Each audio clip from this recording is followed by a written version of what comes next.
So the last time that we recorded this podcast, I feel like it was a little bit of a misnomer because it was still 2013. It was like the day before 2013 when we recorded the last podcast. So I consider this to be the first podcast of 2014. Let the madness commence and welcome everybody to Rage Select. I am Jeff, and who do I have with me today? Hello, Spirit. Reveal yourself.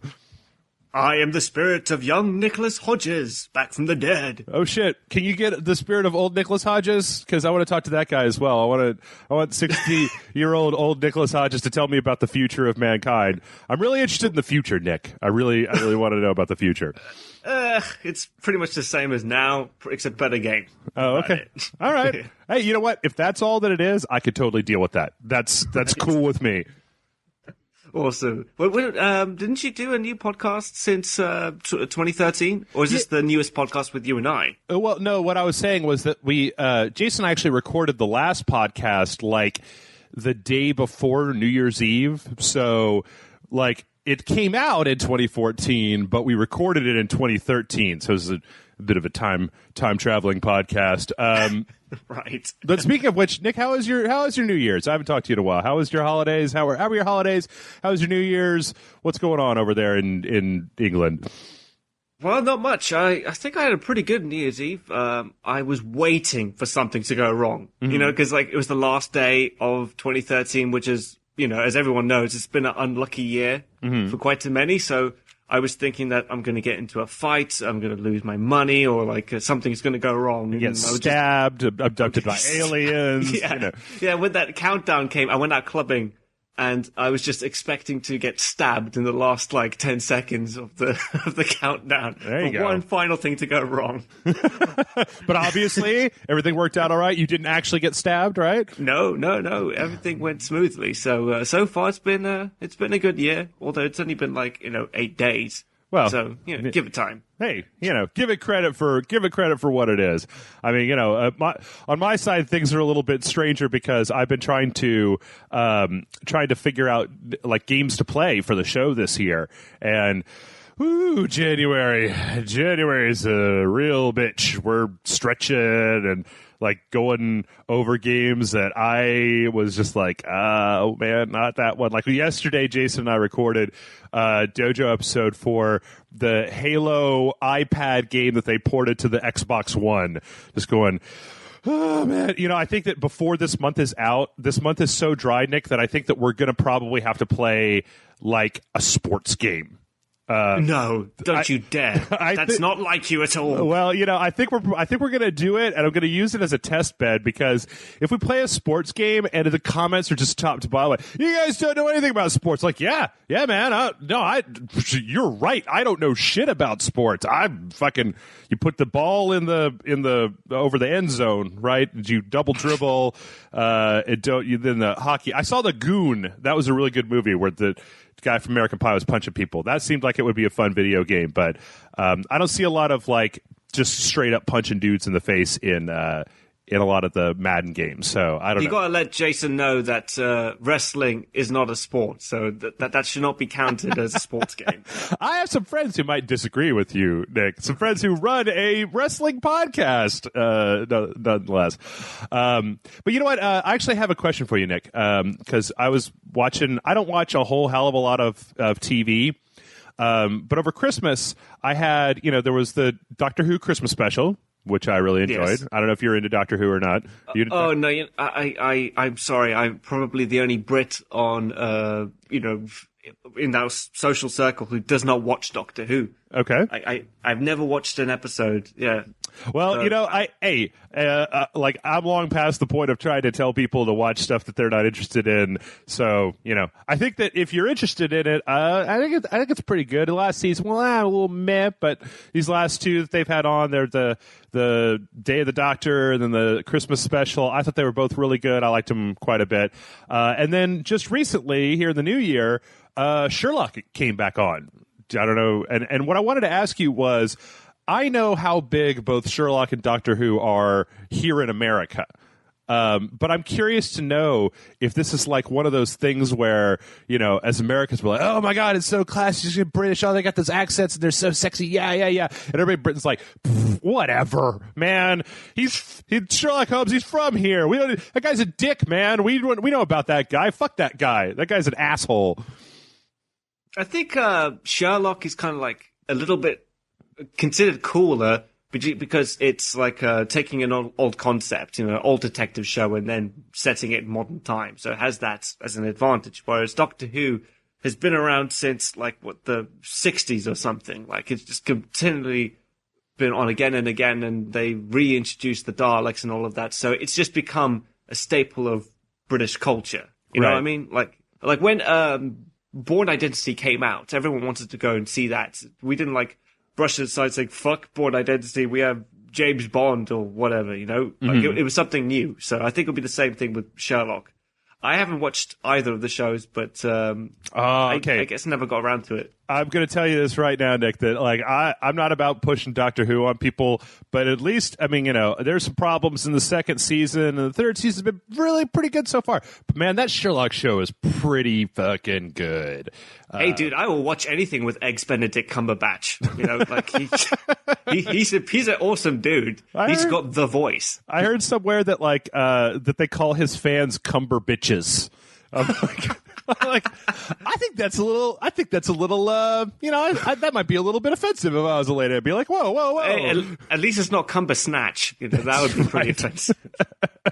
Oh yeah, but yeah, it's funny. I've actually been looking around at some TV, trying to kind of find like the next thing, because I've got Archer's coming back on. Yeah, one more episode of Doctor Who, and then that's out, and it's gonna be September before Doctor Who comes back. I watched a little bit of that Being Human show, or Almost Human. Is that the one with Carl Urban in it, where he's like detective at the future? That's just pretty good. I'm still looking for the next thing, the next like Breaking Bad, where I'm just gonna be like, I gotta watch this. It's so good. I'll tell you one thing, man. I don't like to watch TV shows whilst they're still being made. I like to wait until they've all come out so I can watch them all in one go. So, like, only Breaking Bad, Game of Thrones, and Walking Dead were the only shows I was watching continuously. I mean, of course, I can't say Breaking Bad because that's finished now, but usually I'll just like to wait until it's all done. Like, but I just, like a few years ago, watched Battlestar Galactica for the first time. And I know it's a little late, but I just loved the idea of just getting that box set and having a marathon over a weekend or something. Oh yeah, like there have been a bunch of times. I remember very specifically. This happened to me with both The Sopranos and 24, where like they had been on the air for like 3 or 4 seasons, and this was back in the fucking dark ages of like 2005 or whatever, where you go to a Blockbuster Video, you go to a video store and rent a tape or a DVD and bring it home and watch it. And so I remember I was out, it was like. I had a regular job back then. It was a regular old job. Go to your job, come home. See, on the way home from your job, you go to the video store. See what's up to watch tonight. You're like looking around. You're like, I've seen that. I've seen Pulp Fiction a million times. Whatever. I know all these movies. All this new shit looks like garbage. It's like, oh, you know what? I've heard some good stuff about that 24 show. I think I'll maybe get the first DVD of that 24 show and see how it is. And I brought it home and I watched it, and then I was like, I took it out of my computer and I put it back in the case, and I drove back to Blockbuster and like gave that back to them and got the next 3 or however many they would let me rent. I was just like, I needed this one and this one and this one and this one and this one. And then over the next like week, every day I would just tear through as many of those things as possible. The only problem with that is that sometimes you can end up in this horrible thing where you're not doing, you're not sleeping. No, you look like a crackhead when you're watching 24 because you have to continuously keep watching it. Yeah. Always have that genius cliffhanger at the end of every episode. Yep. And they did the same thing with Lost, although after 2 or 3 seasons, I started getting really fucking bored of that cliffhanger. It's like, what's in the cave? You go in the cave, and it's like, okay, what does this mean? And they explain, it just never fucking ends. I dropped very formulaic. I dropped off of Lost in season 2. I was all in it in season 1, and I was like, great. They got to the end of season 1, and I was like, huzzah! You've taken care of all this boring dog bullshit backstory. Like, here's what I had for breakfast on the day that I got on the plane. And then the second season started up, and it was like, oh no, not again. No. Let's concentrate on what's happening on the fucked up science fiction island, not like what that dude was doing before he got on the plane, because I don't care about that. I never did. I was like, I don't give a shit about what they did before. I want to know what they do now. That's what's important. Yeah, for both Lost and Battlestar Galactica, I actually had a friend who watched all the way through Battlestar Galactica. When he got to the end, he was like, dude, don't watch that show. I'll tell you the ending. And I was like, oh, that sounds stupid. But those were both two shows where when they were on the air, I watched a little bit of them and then just kind of lost interest. Was like, I like for Battlestar Galactica, I like my science fiction a little bit more Star Trek, Farscape, like kind of action-y, like all this political stuff. It just didn't really appeal to me very much. I know why. It appealed to me a lot because when the action came, it was big. Like it felt like that TV show had the best budgets I've ever seen for a sci-fi show. Because you watch a lot of other sci-fi shows and it's like very clearly a set or something. It looked very impressive there, all the CGI and stuff. So yeah, I admit there's a lot of talking, but when the action comes, it's that much more meaningful. It's that much cooler. I don't know. Someday I may go back and just sit down and plow through it. But what I was going to say was that the problem with some of the, especially Lost was just awful about this, was that if you watched a little bit of Lost and then you stopped watching Lost, there was like a good 4 years there, Nick, where everybody was terrible. Because you'd sitting around with a bunch of people and Lost. Oh, did you see? Oh my God, it was so blah blah blah. Jeff, do you watch Lost? Yeah, I'm kind of got bored of it. Oh no, you have to. Oh, it's so good. You have to watch it. You have to watch it. And it was just like, no, I don't really want to. I mean, it's like it was all anybody could talk about for a long time, and it's one of the reasons. Actually, after seeing that, one of the reasons why I managed to never start The Walking Dead. So now I'm just going to wait until there's like 12 seasons and it's all over, and you could be like, yeah, you could probably skip season 2 and 8 and 9 and be like, oh, all right, cool, I'll do that. You're not actually going to do that, right? Because it kind of ruins the experience. Like, wait, what are they doing? Who's that fucker? No, I don't remember him. Yeah. No, I don't know. I'm weird with TV. Like a lot of people, TV and movies especially. They'll see those things all the time, and I've said it before, but like my main focus when it comes to entertainment is video games, and there is. I was just about to say, when the fuck do you have time to watch TV? Because you're always playing video games. Yeah. While I eat, a lot of times while I eat lunch, while I eat dinner, I'll watch some TV. It's one of the reasons.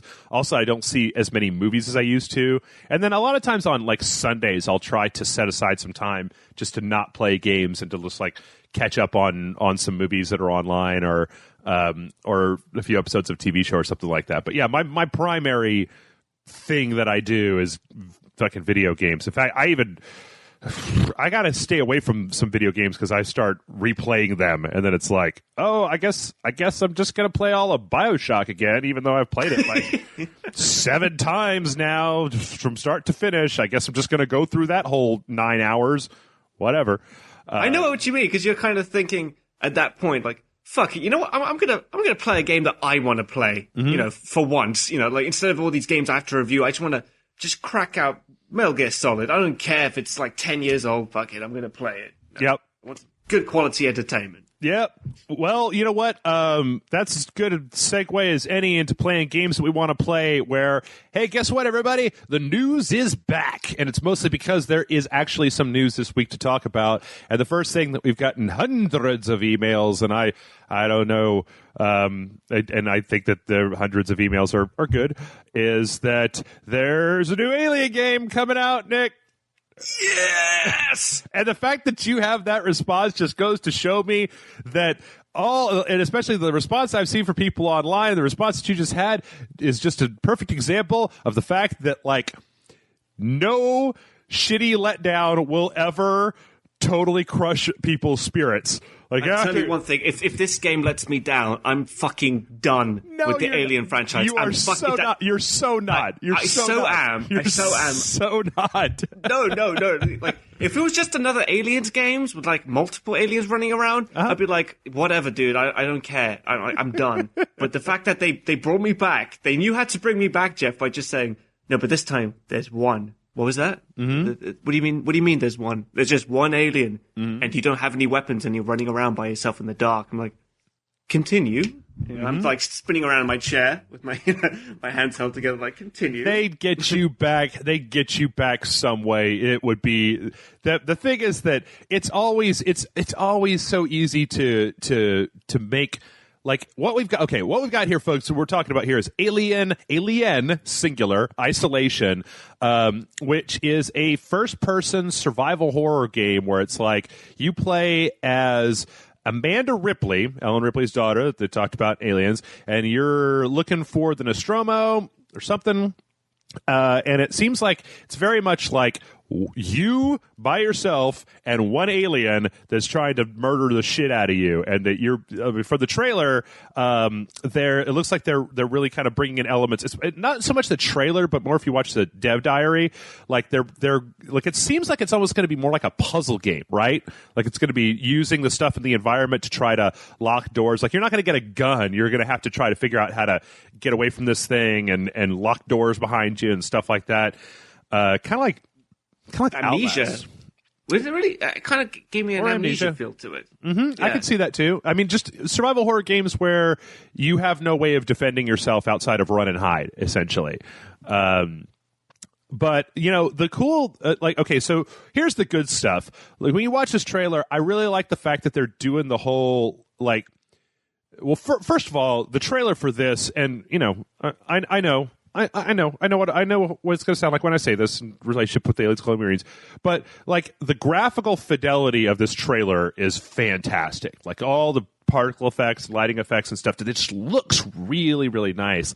But on top of that, it looks like the Creative Assembly has gone to great lengths, and in fact, in the dev diary, you could see it, to make everything have that like that lo-fi sci-fi feel to it, where you've got, you know.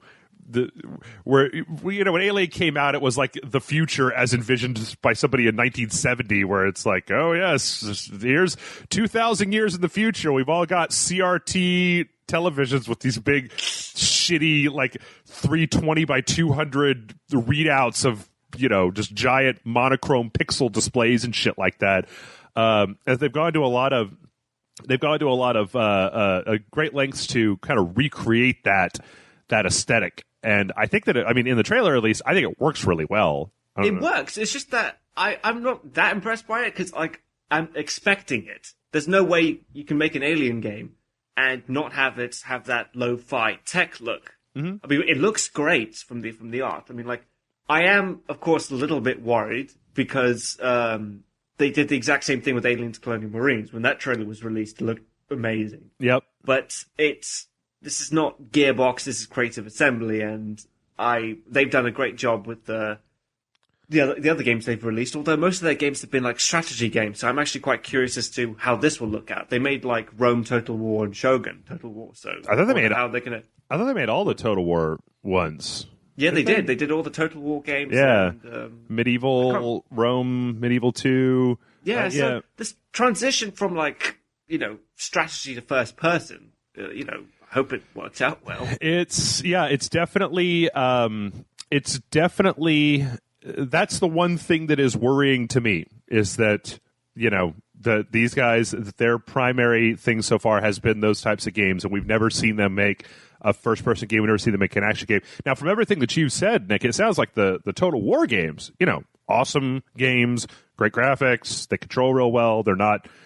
So I don't know. There was one comment, I think it might have been on Rage Select, it might have been somewhere else. Somebody was talking about how they thought Shogun 2 was total shit, and so this was going to be total shit or something like that. But I don't know. I mean, it's interesting because you can never. I feel like you can never tell when you see a corporation like radically change directions and try a style of gaming that they've never done before. I feel like it can either come out really, really good or just like, you know, well. Maybe. Okay. Sure. You know, like, there is a part of the developer diary trailer where the first guy is talking with the glasses. He keeps looking off camera while he's saying how much he loves the franchise and all of that. I keep thinking it's like Sega holding a gun to his head. Like, okay, we're not going to be like Gearbox. I promise you, this is not going to be a Pete of Colonial Marines. I just like to think that it's some guy dressed up in the actual alien suit with a gun, like just an alien standing there with like a big fuck off Dirty Harry revolver, like nodding his head, just like, Yeah, and yeah, what else? Pointing furiously at some guy with cue cards. He's like pulling the next cue card up that's like, aliens, my favorite thing ever in the entire world. I love it more than my wife. It's I don't know. Like, this has a lot of potential. Has Jason seen the trailer yet? Mm-hmm. Yes, he has. What did he think? I think that Jason is maybe a little bit more burned with Colonial Marines. So he was like, Me? Well, Really? he was like, it looks good. It looks good. But I couldn't get much more out of him than that about it. Like, he wasn't just like, oh, he was like, yeah, it looks good. I will wait and see, which is at this point a reasonable attitude to have, considering what happened the last time. I mean, maybe, but I mean, I don't know. It's going to come out this year. We'll definitely get a chance to take a look at it. The only other thing that kind of worries me a little bit about it, Nick, is like, if this game is really about escaping the alien, like, one of the things I can say about you didn't never play Outlast, did you? The horror game on the PC? Okay. Well, a lot of times when you have games that are based around like kind of the run and hide mechanic, you can get into like, what am I trying to say here?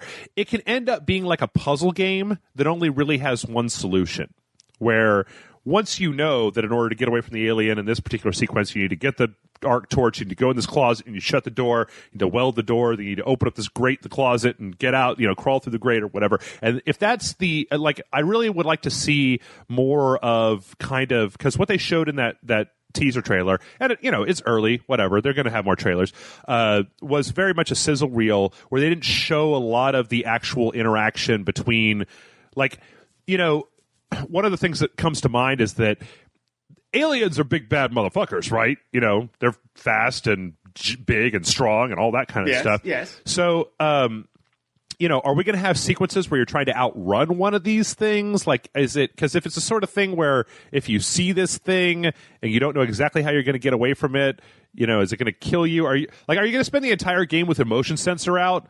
Like, being afraid of the blip on the motion sensor and not actually seeing it? I didn't want them to have the fucking motion sensor, because that's from Aliens. I thought, okay, there's that one motion sensor that's one of the characters in the first one has, but like, I felt that it would be scarier if you didn't have one. You know what I mean? If you just rely on trying to listen to the aliens scurrying around in the dark. Yeah. That'd be way scarier. Yeah. I also wonder about, I want to see way more of this. Like, this is kind of a lot like a lot of games when it first comes out. I think this trailer looks great. I really want to see somebody playing this game. That's what I really want to see right now, because I want to see how does it play and how are they going to keep the tension up. How are they going to keep the tension up? Now, I think that if I can go out on a limb here, or more of a limb, I should say, further out on this real shaky limb that I'm standing on, Nick.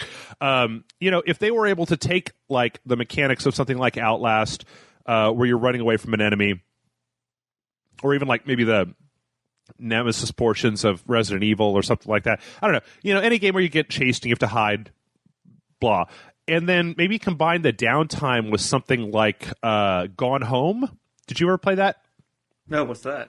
Gone Home was an indie game that a lot of critical praise that came out this year, where you play as this woman who comes home from a vacation, and she's coming back to the house where her family lives, and there's nobody there. And you basically wander through this house, and you pick up these notes, and the notes kind of tell you a story about what has been happening here and why there's nobody there, et cetera, et cetera.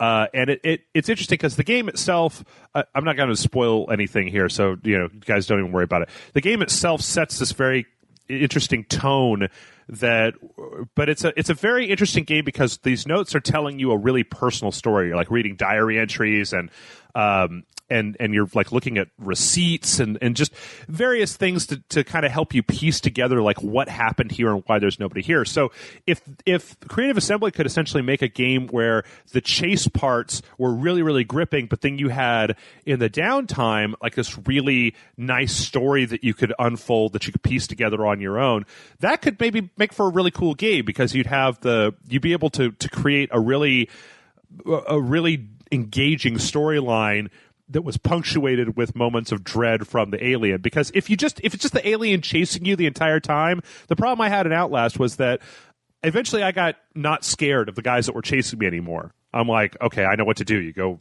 kite them around and then run under and go under this thing, and then they pass by you and you get up and blah, blah. Like, you can't keep somebody scared for 12 hours straight, or 8 hours, or 4 hours, or however long this game is.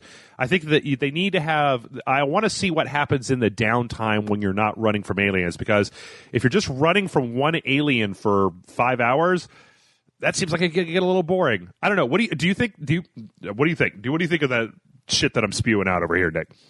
I think it's shit. Okay. No, seriously. Right, cool. I think it makes perfect sense. Having downtime allows you to kind of take a break, relax, maybe get a little bit more of the story coming through, like the relationship between Amanda and Ripley and what she's doing out there. So then when another scary bit comes, it's that much more poignant. Yeah. Than if it was just like constantly, 4 hours straight of scared. And it's kind of like those, Michael Bay movies when it's just constant action. Right. Not the cool ones from the 90s, but like later. It's just too much action for your mind to take in, and you just get bored. Yeah. Or I was actually talking yesterday with Jason about this. Red Letter Media, the guys that did the Star Wars, you know Red Letter Media, Nick? I'm obsessed with Red Letter Media. Okay. Yeah. So when they did the episode 3 Mr. Plinkett review, there was a thing where they were talking about how that last lightsaber battle in episode 3, how eventually you can't be on the edge of your seat for like 25 minutes while they're having this. So eventually the point of the battle was to get you to this conclusion, but the fact that it went on for so long meant that after a while it starts to become a little bit more, you're just kind of like, oh, wow, this is still okay. Now they're on the robots. There's lava. Okay.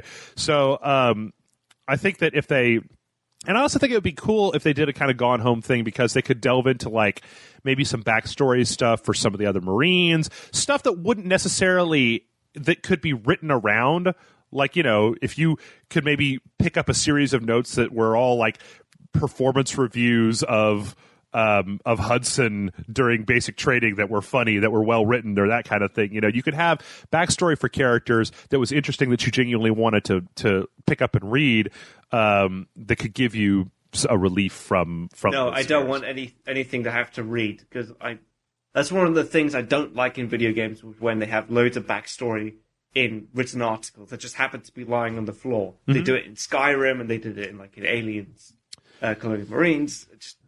It would be much better if it was done like through flashbacks or like some other way. Okay. Don't play Gone Home. All right. I won't do that. It's all, if you have a problem with that, because it is all reading. You're just picking up notes and reading it. Well, what'll happen is you'll be reading the notes, and then every so often you get a voiceover that's like kind of like a diary entry. But it's a lot of reading. I don't know. Another thing is, why is this game have to be advertised like a full year before it comes out? That really bugs me when that happened. They did the same thing with Aliens Colonial Marines. They advertised it like a year or two before it came out. Well, this is the first we've heard of this, and this says it's due for release in the second half of 2014. So that's, hey, that's not as bad as some games that'll release their first teasers like 2 years before they're out, or even games that'll release a teaser where it's like, release TBD. Like, when it's done, we're going to keep teasing you with this bullshit, but we're not putting it out until it's done. And you're like, oh, fuck you guys. Just give me a date so I can mark it on my calendar already. Shit. Yeah, I kind of wish I didn't see the trailer now, just so that I could be pleasantly surprised when it comes out. Well, if it was...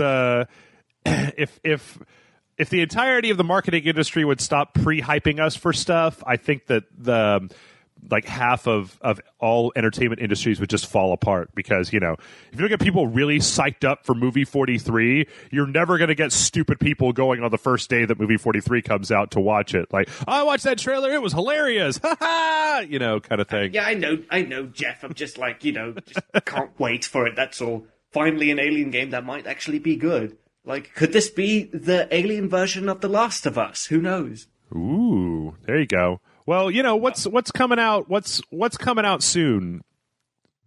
Nothing. Hold on. Let me see here. Are you actually asking me? Because I don't know the answer to that question. Final Fantasy 13-3 at the beginning of February? Boy, it sucks until like the end of February. Okay, what are the biggest games that are coming out this year? The ones to really look forward to then? Oh, for the whole year? Well, like, you know, in the summertime. Tell you what, I'll run down the release list and I'll give you some highlights because, I mean, you know, I'm always going to be leaving something out that somebody's interested in. Thief comes out in the end of February.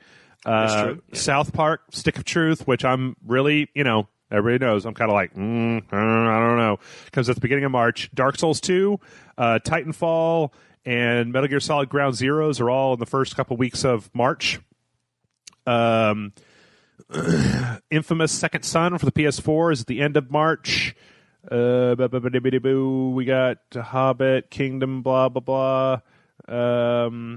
And then that's all that we have a solid release date for right now. I mean, there's other stuff. There's a lot of other games in there, but those are the big ones that I feel. Those are the big ones. I'll be honest with you, man. Like, the only thing I was looking forward to is Metal Gear Solid. None of the other ones have really got me hyped up at all.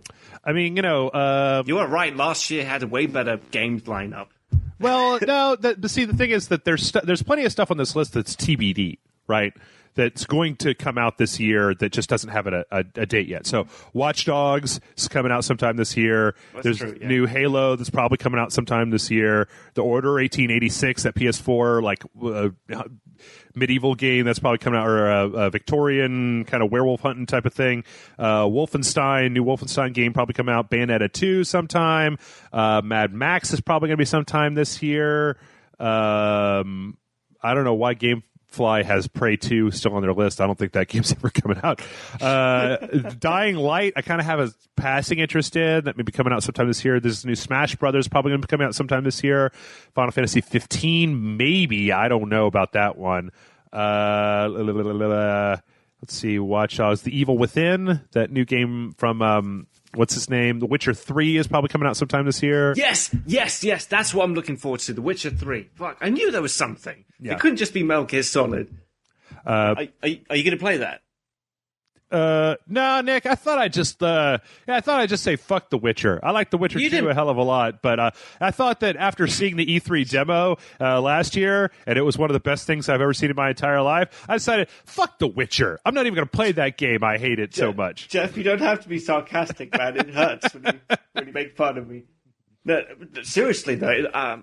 It looks awesome. I never got to finish The Witcher 2, though. You need to go back and do that, especially if... did you ever get you were going to get like a new big kind of power gaming laptop, right? I'm going to tell you something that you're going to take the piss out of me for. Oh, shit. I did get this laptop, and for the longest time, I was thinking, what's wrong with this thing? Because like, I'm playing games, but they're quite laggy. It's just like a fraction of a second of a lag, and the graphics are shoddy at best. So I just thought I got ripped off. And then the other day, my brother came downstairs and he offered to give me a hand because he was puzzled because he told me to get this laptop as the best laptop out there. Apparently, this laptop has 2 graphics cards in it.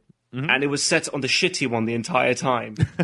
That's just... Yeah, stupid. You know, ask Jason someday to tell you the story about how he had this Blu-ray player that he had set on like SD for like 2 years, and then one day was in the settings and he was like, "Why does this look so? Oh shit, that is awesome!" The same thing fucking happened as soon as I realized, like, oh my god, this is better than a PlayStation 4. Fuck yeah. I had to put on like Armor 3 and like the best game I could find just so to crank up the graphics card on this. It's amazing. So I can play The Witcher 2 finally. Yeah, you should definitely go back, and I'd say play The Witcher 2, play it from the beginning and like jack all that stuff up. That game looked awesome on the Xbox 360, and like those guys, CD Projekt Red was awesome. You know, CD Projekt Red is also the first company that ever sent me a review copy of The Witcher 2 for the Xbox 360 because they just had a website. Like, it wasn't any of this, like, we've hidden our PR information and you got to deal with some guy and he's going to check out all your bullshit. They were just like, hey, man, you run a website? You want a copy of Witcher 2? Just let us know. We'll send you one. We'll send you a T-shirt. Just cool, whatever. Just put, like, it was just an automated website that you just put your name and your website address into, and your email address and your home address, and it was just like, cool, man, we'll totally send that to you. The exact same thing at E3. They just had a website. They were like, you want to see The Witcher 3? And when I got to see The Witcher 3, like, they had one of the nicest things. It was an appointment thing where you go in, and they gave you this gift bag that I didn't take the whole gift bag because it had like a 500-piece puzzle of Geralt from The Witcher 3 in it. And I was like, this is my first appointment of the day, CD Projekt Red. I am not carrying a puzzle all day long through E3. I'm just not going to do it. I'm not going to do it. I took the T-shirt that they gave me. But they had, like, you know, they bring you into this little room, and they're like, oh, here's some Danishes. Do you want like a Polish beer? We've got some Polish beers over here. Do you want some coffee or whatever? And then they were like, all right, come into this room, and, you know, you sit down and work totally. The guy goes through the thing. Oh, it was really cool. Like, CD Projekt Red, those guys know how to do it. I think they're great. But you're thinking, like, I like Polish people, man. They're really cool. Yeah. All right. We've spent so much time on Alien Isolation. I'm going to do that. I'm going to do that all year, Nick. I'm going to call this Aliens Isolation. All right. So there was another huge story. It came out of CES, and I don't know if you saw it, Nick, but they have unveiled the first 13 Steam machines. Did you see this? No. Like, the proper games console for Steam. Well, okay. Here's the thing. They are. Let me see if I can find the little breakdown thing. I think it was on Kotaku. I'll send it over to you. So last year, Steam had the Steam OS, right? They had the streaming stuff, and then they had the controller that they announced, obviously, which was all kind of leading up to a series of basically PCs that are created to sit underneath your TV, and you can hook a controller up to them, and they're made for video games. Let's see. I'm going to see if I can get this link over to you so you can take a look at this. I'm looking at the images now. It looks pretty sexy, but I don't know. Like, it's been such a long time that we've had like Xbox and PlayStation be the top dogs. Like, do you really consider like Steam could be a good contender for that position? Oh, Steam does very good for itself. For itself. But I mean, can it be like? Could it be in the top 3? Like, well, can it replace the Wii, for example? Okay. Well, I don't know. That's the thing, is that this seems to be Valve's stab at making an entry into the I want to buy a box and put it by my TV and play video games on it. Like, and the way that they're doing it, I mean, since they're licensing this hardware out to, you know, Alienware and CyberPower PC, Digital Storm, the guys that make one of the really expensive ones, actually made my desktop. All these different manufacturers making these boxes that are going to have the Steam OS and stuff on them. It's probably not going to cost Valve anything. So it's just going to be like, if people buy them, Valve will probably get a little chunk of the profit from licensing out the OS and stuff. But they're not really going out on a limb like Sony or Microsoft is, right? It's not like they're saying that from now on, Steam is only going to be available on these. This is just another thing. Like, if you wanted to say, I've got $500, I'm kind of sick of Microsoft, I think I'd like to try something different. Well, they've got the CyberPower PC, you know, that starts with Core i5, NVIDIA GTX 760, 500 gigabyte hard drive, and 8 gigs of RAM for $500. Now, PC people, I know, and I'll say it, you could totally build a PC for way, way less than these guys are asking for these PCs. These are overpriced for what they are. If you could build a PC, you could build one way cheaper than these PCs. I mean, the fact that I don't even know what the details are on this Falcon Northwest Tiki thing, but the fact that they have a $6,000 version of it is redonkulous. Like, that's incredibly dumb. You don't even need a $6,000 PC to play any game now. You don't even need you get a $6,000 PC right now, and you can play like Arma and The Witcher 2 and World of Warcraft and whatever all at the same time without any serious problems.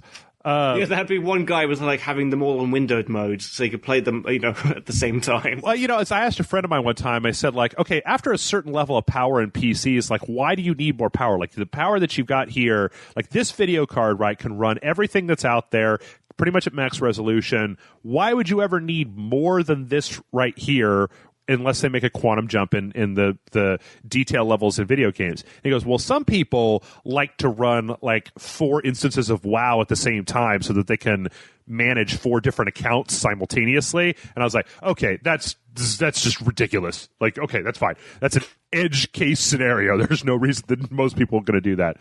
I would have said that's the most logical explanation you can come up with for my serious question. That one idiot might be playing WoW, like 4 instances of WoW at the same time. I don't know, or I mean, if you're an amateur, or professional game designer or video editor or something, you might need something that has power to do 3D rendering or video rendering or stuff like that. Oh yeah, certainly that makes a lot of sense. But just for a gaming thing, I don't know. So. I don't know. You look at these, and I don't know. I mean, most of them are pretty ugly. I'm going to say that. Like, most of them look pretty disgustingly ugly. I think that the Gigabyte one looks like a power supply. It's kind of stupid looking. The iBuyPower one, it kind of looks like a PlayStation 2, but that's all right. It's got the big Steam thing on it. I saw a different one. Like the ones you showed me, that looked quite cooler. Actually, It almost looked like the PlayStation 4 in a way, but yeah, these just look like boxes in general. I like the Zotac one because it looks like a router. It's got the little antennas on the back of it. I'm like, yeah, I could put it right next to my router. So I don't know. I mean, the main question I think at this point is more about the Steam OS than it is about these systems, because as I understand it. And I'm trying to get back into the habit of reading my news every day, so I'm a little bit more in the know. But the way I understand it right now, the Steam OS isn't even promising to run all the games that are in your Steam library. Like, there's going to be a specific set of games that are compatible with Steam OS because it's a Linux-based system. So that's not a real good place to start. I mean, most of these things could probably I'm sure all of them could run Windows. They're just PCs. You can put Windows on them if you want. But if they're really pushing the Steam OS, I don't know. Who knows? Maybe the Steam OS will end up being a really good thing. I really would like to have an OS that was just devoted to nothing but milking every last drop of power out of my PC for gaming that was humanly possible, but not at the cost of not being able to play half the games that are out there. I mean... Moving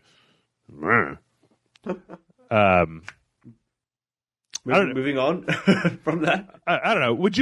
Nick, would you ever consider buying one of these?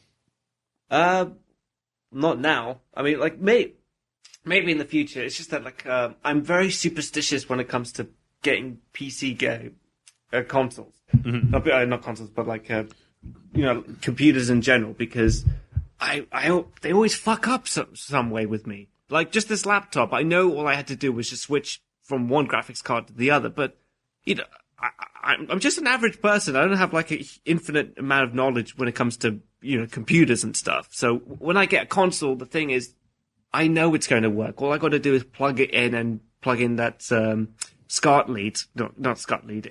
cable, and it's going to work. If it doesn't work, then I blame it on the game. Well, that's one of the... Okay, that is, though, what you've just hit on there is one of the incentives to get one of these. The fact that if it's running not Windows, but the Steam OS, right? That's going to be completely devoted to nothing but making those games run on your system. So it's going to be the sort of thing where hopefully the SteamOS will be taking care of a lot of those issues so that you don't have to worry about, like, do I have this driver? Do I need to update my NVIDIA experience bullshit? What's my Windows experience index? Blah, like that if you've got an OS that's just completely devoted to nothing but playing video games and not, running every app that anybody wants to put on it, that could maybe be beneficial because maybe you get, I don't know, maybe it'll. Couldn't this bite you in the arse as well if you need to get to download a program that is not video games related and is only compatible with Mac or Microsoft? Well, yeah, I mean that's kind of the point. Well, most of these should be able to support Windows. I'm pretty sure all of them will be able to have Windows put on them because they're just PCs.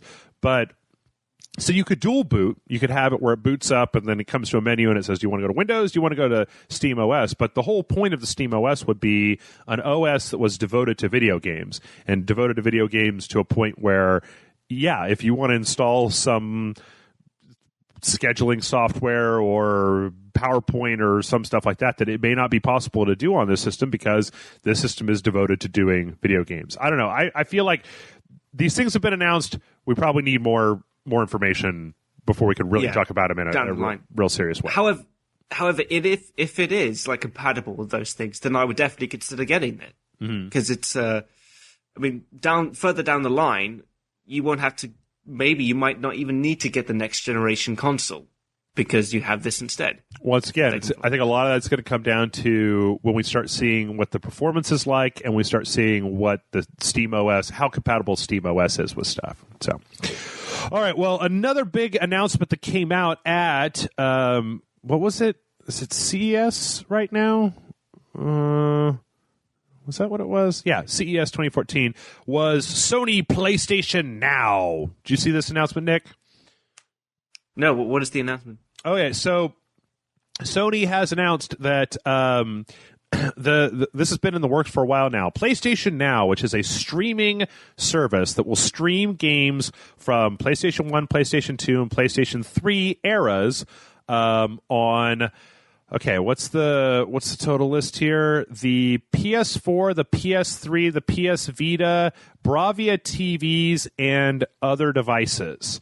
So this is a while back. Sony bought this company called Gaikai. I don't know if you remember that, Nick, but it's a streaming company that does what OnLive used to do, which is that they run the game on an offsite server and then essentially stream the video to you and then stream your controls back to that server. So the game is actually running on a different server and your input is going back and forth so that you're able to play a game that doesn't necessarily have to have the hardware in the box in order to play it because it's all being done somewhere else. They had a thing where they said that, like, if you have a certain type of Bravia TV, you can totally play. They were actually at CES. They're showing off apparently God of War. What was the last one? Ascension, something like that. Liberation, something. Right. Yeah, one of those. Yeah. I reviewed it for you. I shouldn't have. Yeah. I can't remember. You could play this on a Bravia TV, and it looks just as good as it does on a PlayStation because. The TV has nothing to do with the game. The game is running off-site and streaming to your television, and then the input from your controller is streaming back to that. So there's been some kind of sketchy stuff. They've talked about like being able to buy individual games. Oh, they also had The Last of Us running on a Vita, where they was streaming The Last of Us onto a Vita, so you could play it there. How did it look, though? It looked great. That's the thing about this kind of service is that it looks as good as it's going to look on any other device because the hardware is irrelevant. It's essentially like if you imagine the technology, if you imagine like Netflix, but imagine that you have Netflix running your game, right? So it's streaming off of a server, but then your input is going back to that server. So there is no downgrade in quality. It just looks as good as it looks on whatever device it's running on. And it's completely hardware independent, completely platform independent. So this is something that I think people have been interested in ever since they bought Gaikai. And this is also they were talking about, I think that you can purchase like individual games or stuff, but that they're also probably going to be offering like a Netflix style subscription service where you can pay X amount per month and then just get access to a wide amount of games coming off of that service. And this all sounds great as long as they've got the lag problem figured out from OnLive. Because the problem with OnLive was that, at least with the internet that I had at the time when I tried using it, there was a tiny lag. There was a tiny delay in getting your input from your system to that server and then having that be reflected in the game as it was displayed on the screen. So it's like I played the last Red Faction game on OnLive, and what would happen is you would move the mouse right to turn the character's viewpoint, and it wasn't a lot of lag, but I'm sure that you know this, Nick. Any amount of lag in a game like that really ruins the experience. Like you start moving the mouse and just like a hair, like a half second, like a quarter second later, it actually starts moving, but it's just enough of a disconnect to really pull you out of the game and make you feel like there's something wrong with what you're doing. Yeah, no, I totally agree. Like I had that with Arma 3 until I got it working correctly. It was just the tiniest lag ever, but that's enough in that game to just pull you out of it and make you stop playing entirely. Right. It sounds cool. It actually sounds like a really good idea. Mm-hmm. My only concern is what you said is if there's a lag issue with it. But, having a subscription to, a whole host of video games from PlayStation 1 to 2 and 3, and can they do 4 yet, or is it just those 3 gaming consoles? Well, you can use it on the PlayStation 4. I don't know if you can stream PS4 games. Like that might actually be. I don't. It doesn't really say. I think that what they're planning on doing, which I actually think this is a pretty smart move, is basically Sony has so much of their previous back channel library that is available. You've got a bunch of classic games, you got PS2 games that people love, PS1 games that people love. So being able to say like, hey man, give us $8 a month and we will give you access to all these games that you don't really have access to right now would probably be worth it. Now knowing Sony, they'll probably want like $50 a month and they'll give you access to like 12 games and you'll just be like, well, fuck you, Sony, you've fucked it up again or whatever. But do you think this is like the first step towards the getting rid of physical copies of games? Maybe. I mean, I think that if this takes off and it works real well, they'll probably consider it. Like I said, though, this is probably going to be the sort of thing where when this comes out, it's probably going to be terrible. That's what I'm going to say right now, Nick, is that when it comes out, it's probably going to have problems. Like, it gets laggy, you lose connection, blah, blah, blah, blah. It's probably going to have problems when it first rolls out, but what I'm hoping is that over the next year or so, or whenever they roll it out to the public, that they'll work on it. And because if we can get this technology to the point where it's commonplace, all gaming could be subscription-based. I mean, like imagine if you never had to upgrade your PC again because you're essentially just playing everything in like a Netflix window, right? So you can get full 1080p streamed to your system, and it's got all of the resolution and everything jacked up as high as it'll go, and it runs as smooth as silk because it's all being rendered off-site, and you just pay a monthly fee, for each game. Maybe you can have a subscription thing where it's like, oh, The Witcher's coming out. I'm going to subscribe to The Witcher for a couple months and beat it, and then I'm going to, turn it off again, and with a low barrier to entry. I don't know. I mean, this stuff, I've talked before about how I think that this could make individual hardware platforms obsolete, if the Bravia TV has enough in it to be able to do this, that says a lot. That says that in a generation or two, it could basically just be the stuff that's built into your TV, like could be all that's running the game, because you don't need a processor or a video card or any of that bullshit. You just need streaming technology. It certainly would free up some space in my house. Seriously, I can't see my cupboard anymore. It's just filled with fucking games now. I keep doing the console hokey pokey, where whenever we record, I have to move everything around and put the new console that we're recording front and center, and then when it gets done, I'll move it and put something else out. Seriously, it's like Tetris, man. You play the Tetris music while you're moving shit about. Yeah. But no, I think this seems interesting. I want to get my hands on it. I kind of feel like I do with a lot of the other stuff where I say, this seems interesting. I want to play it for myself before I make a judgment. Because you watch video stuff, and it's never going to tell you whether it feels as good as playing a straight console, because that's the question. But this technology could also work very well in... It's been a long time, Nick. What am I going to say? Here's a segue to the... email section? Oculus Rift. Oh, God. Actually, I played that at RTX. Oh, that's the 3D thing, right? Yeah, the headset, the VR thing. Yeah. It's if you have glasses, it's shit. Actually, you know what? They can adjust that for what your prescription is. It's just not in a setting like that, but like if you got one, they already have thought about that. You can like take off your glasses and they can adjust. I mean, because the screens are right up close to your. I mean, maybe if you're like if you're far-sighted, maybe, but if you're near-sighted, they should be able to adjust it because the screens are close enough to your eyes. I mean, I was wearing contacts when I played it, and I didn't have any serious issue with it. So, but you didn't get anything out of that? No. I mean, like, I was just completely blind in the video game world. The first time I've been in a video game world and I can't see what I'm doing. So I think I managed to walk for like 10 seconds before falling into a hole. Okay. Apart from that, I had a blast, man. It was really fun.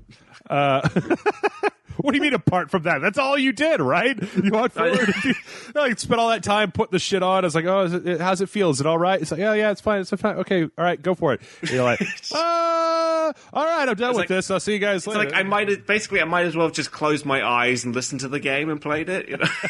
The experience I had. Well, I guess you haven't been on one of the shows where I've been gushing because I think that shit's the fucking future, and I can't wait to get a retail. Like I've come this close to buying one of the prototype units off of Oculus because I think it's so awesome.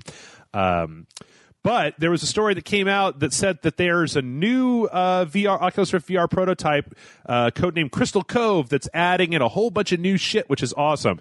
OLED screen, this should be iterating on the full 1080p HD resolution that they've got in it now. And then the biggest new thing is that there's on the headset, they've got a new prototype that has these LEDs, these lights on it. And what that does is it allows the Oculus to do positional tracking, where there's a camera that you put on top of your computer that points it where your head is, and it's able to take into consideration real minute head movements because it can track where you're looking by pinpointing you with those lights on there. Looks like they've also got the latency down from 30 milliseconds or from 60 milliseconds to 30 milliseconds. And at the end of the day, their goal is to get the thing down to 16 to 20 milliseconds. God damn, wow, man. You are geeking out hard over this. Well, that's a lot of techno babble you just built out. Yep. Well, here's the thing, Nick, is that we've talked before about how, or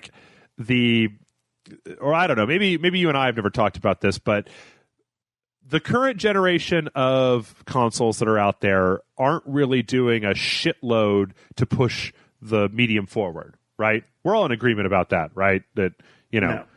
They look better. They do look better. They look better. They play better. They've got some updates to the OS. They've got technology like this Gaikai streaming. But at the end of the day, you're not looking at anything like the update, the jump from SD to HD or from 2D to 3D or any of that stuff.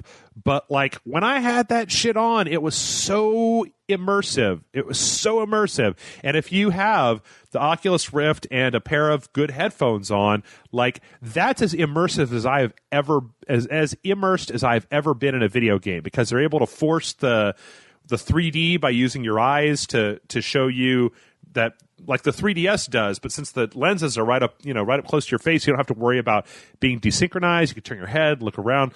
I just think the whole thing is incredible. I can't wait to get my hands on one. Like I said, I came real close.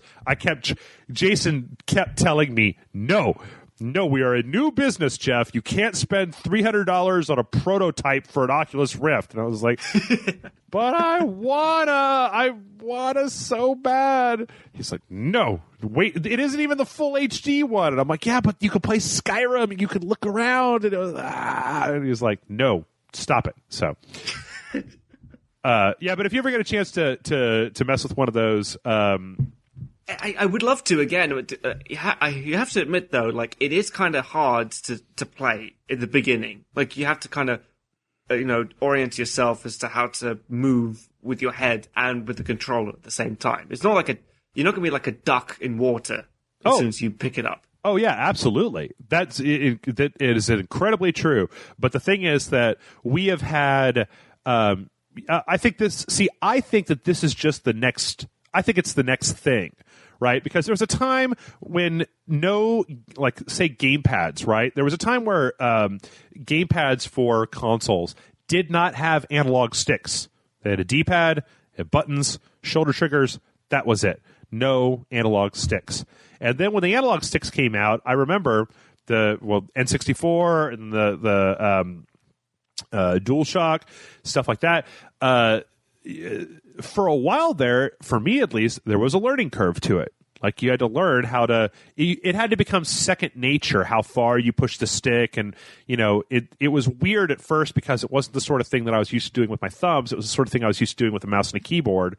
Or, as far as thumbs go, games were limited to the D-pad. So that range of subtle motion you had with the analog sticks was not something that when you first played it was second nature. It was the sort of thing you had to learn how to become second nature. And I think the same is true of the Oculus Rift, that eventually if that becomes a thing, if VR becomes the next thing that we're going to do, eventually you're going to start out, it's going to be weird, it's going to feel kind of bizarre, and then after a while you're just going to totally get used to playing games like that, and then you're going to be like, oh God, how did I ever Man, you remember those days you used to just stare at your TV instead of like looking around the room with the stuff that was out there? That was dog shit. How did we ever do that? I would vomit blood, man. It was terrible. Why does this thing get picked up sooner instead of just remaining independent? Because that's what it is at the moment. Oculus? Yeah. Well, I think that it started out as a Kickstarter, right? It was a group of engineers who essentially wanted to create a viable VR headset finally, who did a Kickstarter and put together some money for it, and they have their own corporation. And I think that, like Sony is making their own VR headset, but one of the things about Oculus is that one of the cool things they've done is that instead of putting two screens like really close to your eyeballs, what they're doing is they have one screen, like a screen from a cell phone, that has two images on it at the same time, right? And then in the headset, they've got lenses where each eye is being focused onto one or the other side of that screen. And what that means is that it used to be that if you wanted to buy a VR headset, you were looking at like $2,500 or something like that. Whereas you could you can currently go order a dev kit for an Oculus Rift dev kit for $300. And that's kind of the big thing in my mind, is that they want to make it affordable and they want to make it good. They want to make it work, and they want to make it at a price point where people can totally buy it and dick around with it and have one and just do whatever. And I think that's really a cool thing because I don't know. I hope so as well, and make Call of Duty cool again, I think. Yeah. All right. Well, we got one more story here, and then we're going to take a break, and we're going to get into emails. So Turtle Rock, the creators of Left 4 Dead, are developing a new co-op shooter called Evolve. Have you seen anything for this, Nick? No, tell me. Okay. So Evolve came out in a trademark filing in 2012 by HQ. When the publisher went under, the intellectual property was purchased, or in THQ. Okay, so Evolve was trademarked by THQ. When THQ went out of business, Take-Two bought the title for $10.9 million, beating out the game's developer, Turtle Rock, which had tried to keep the game inside its own shell for $250,000. So Take-Two has this, and this is by the guys who made Left 4 Dead. It looks like it was in development at THQ, and then they tried to buy it when the rights went public, but Take-Two came in and took it away from them. So they're in development under Take-Two, which is not a terrible thing. But if the from Joystick, what it says here is, Evolve centers around a 4 versus 1 hunt mode in which 4 teammates square off against a 5th player who controls a powerful alien creature that grows stronger as the match progresses. The cooperative/competitive gameplay dynamic defined Turtle Rock's Left 4 Dead games, which put players on opposing sides of a zombie apocalypse. So it sounds like rather than the hordes and hordes and hordes of zombies that you'll see in a Left 4 Dead game, this is more of a, like, 4 people trying not to get murdered by one other person who plays as a creature that's like super powerful that's hunting them down, which could be really cool. I mean, that sounds like a really cool concept. I was thinking the other thing actually sounds like 4 guys ganging up on one person and beating the shit out of him. Because I like basically bullying in a sense. But how does so this guy can control this monster that can just tear them apart? Like, is that really such an advantage over 4 guys with guns? I don't really have a lot of information on it right now, but what I can say is that there have been a few examples before of there have been a few examples before of this type of gameplay. I can think of there was actually one of them was in the Metal Gear PSP game, right? There was a mode where everybody played guards and one person would play as Snake, and they had to get to an objective and do a thing. And so you had to basically, the person that was playing as the one-off character, they had to be a little bit sneakier. They had to be a little bit more careful, because if they got ganged up on, they could totally get killed. But it can work. I mean, look at Batman Arkham Origins. There was the mode where you play as Batman and Robin, and then you have 2 other teams that are Joker's gang and Bane's gang, where Batman and Robin have a different set of skills. I think it's just like... Yeah, the difference is, though, is that they're distracted because they are shooting at each other, the 2 teams, and sure. Batman takes out both. Whereas in this, it sounds like three or 4 guys are just focused on one person. It depends on the balance. I mean, it could be maybe they'll give the person playing the monster tricks, that they could try to split people up with, or they can try to do environmental stuff to isolate people.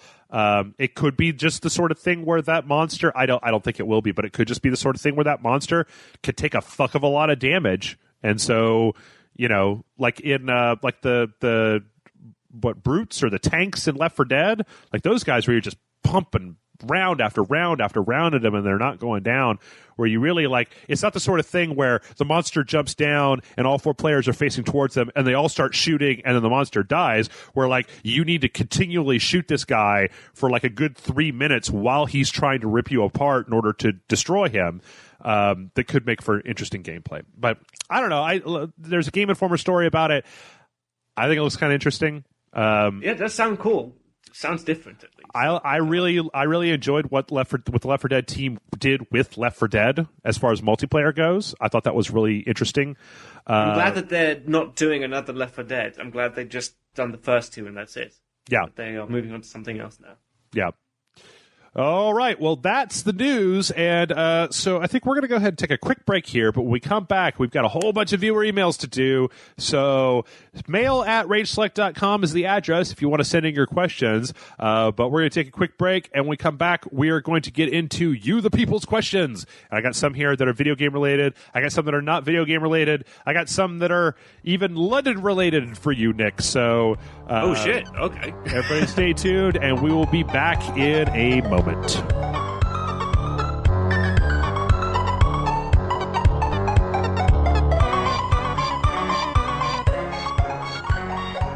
Nick, I just had to brave the elements to go outside and smoke a cigarette real fast here in Texas. It's like 50 degrees. My God, it must be terrible for you. It's crazy, man. I don't even know how people live. It's like the ice planet of Hoth out there, and Are you okay? Are you okay? Because I saw in the news that America was, reeling from this, snowstorm and stuff. So is that okay? 52 degrees? Not too chilly. I'm surviving. I'm getting along. I've broken up a lot of my furniture and made a fire here by my computer. We're getting along. It'll be fine. No, I'm just kidding. For all you guys come in here, like, yeah, I know. We have 100 plus summers, so in the wintertime, it's like, oh, it's going to be 40 today. Better watch out. And everybody here is like, oh, it's so cold. I know it's not cold. I mean, when you live here all your life, that's cold, but it's only because you're not exposed to, places in the world where human beings should not be living, like where you live, Nick. Well, civilization, Western civilization, where it's just quite chilly. Yeah, it's actually not that bad. It's just been raining non-stop. And it's just like been terrible floodings and stuff. So I feel really bad for the people in the Midwest. Like that looks awful. Yeah, Kevin. I think Kevin's just frozen solid. I don't like he's just he doesn't look like Jack Nicholson in The Shining. That's right. Yeah, playing a video game with an Ouya control, some console you've never heard of. The controller in his hand. He's got a game stick controller. Just, all right, well, let's not belabor the point too much. We got a lot of emails to get through, so let's get right to it. Before we start, mail@rageselect.com is the email address. I'm going to say it again, mail@rageselect.com. Do not send your questions anywhere except for mail@rageselect.com because I will not read them if they come in from anywhere else. Got to have some semblance of order here, Nick, or else it's just chaos. Yeah, can't send it to your personal email address. Dogs and cats living together, mass hysteria. It's fine. All right. Our first one comes in here from Charles, and Charles says, hey, Rage Select. Charles from the site here, longtime listener, first time asking a question. I was thinking about this last night when talking with friends. There are always talks of great movies that, despite their high quality, are too disturbing or too heart-wrenching they can never be watched again. Examples that tend to crop up are Requiem for a Dream, Devil's Double, 12 Years a Slave. I was just about to mention Requiem for a Dream. I love that film, but I've only seen it once. Yeah. I can't watch it twice. My question to you is, if you think there are games out there, while of exceptional quality, can only be played once, either because they are too disturbing or they tug at your heartstrings in the worst possible way. If so, what about these games got to you? Thanks for answering my question, and thank you so much for the hours and hours of entertainment. I'm not kidding when I say that Rage Select is my favorite site on the internet, and that I can't wait to see what 2014 has in store. Keep up the good work, and as always, keep on raging. Regards, Charles. I don't know, Nick. You go first. Oh, okay. You need to think about this one. So yeah.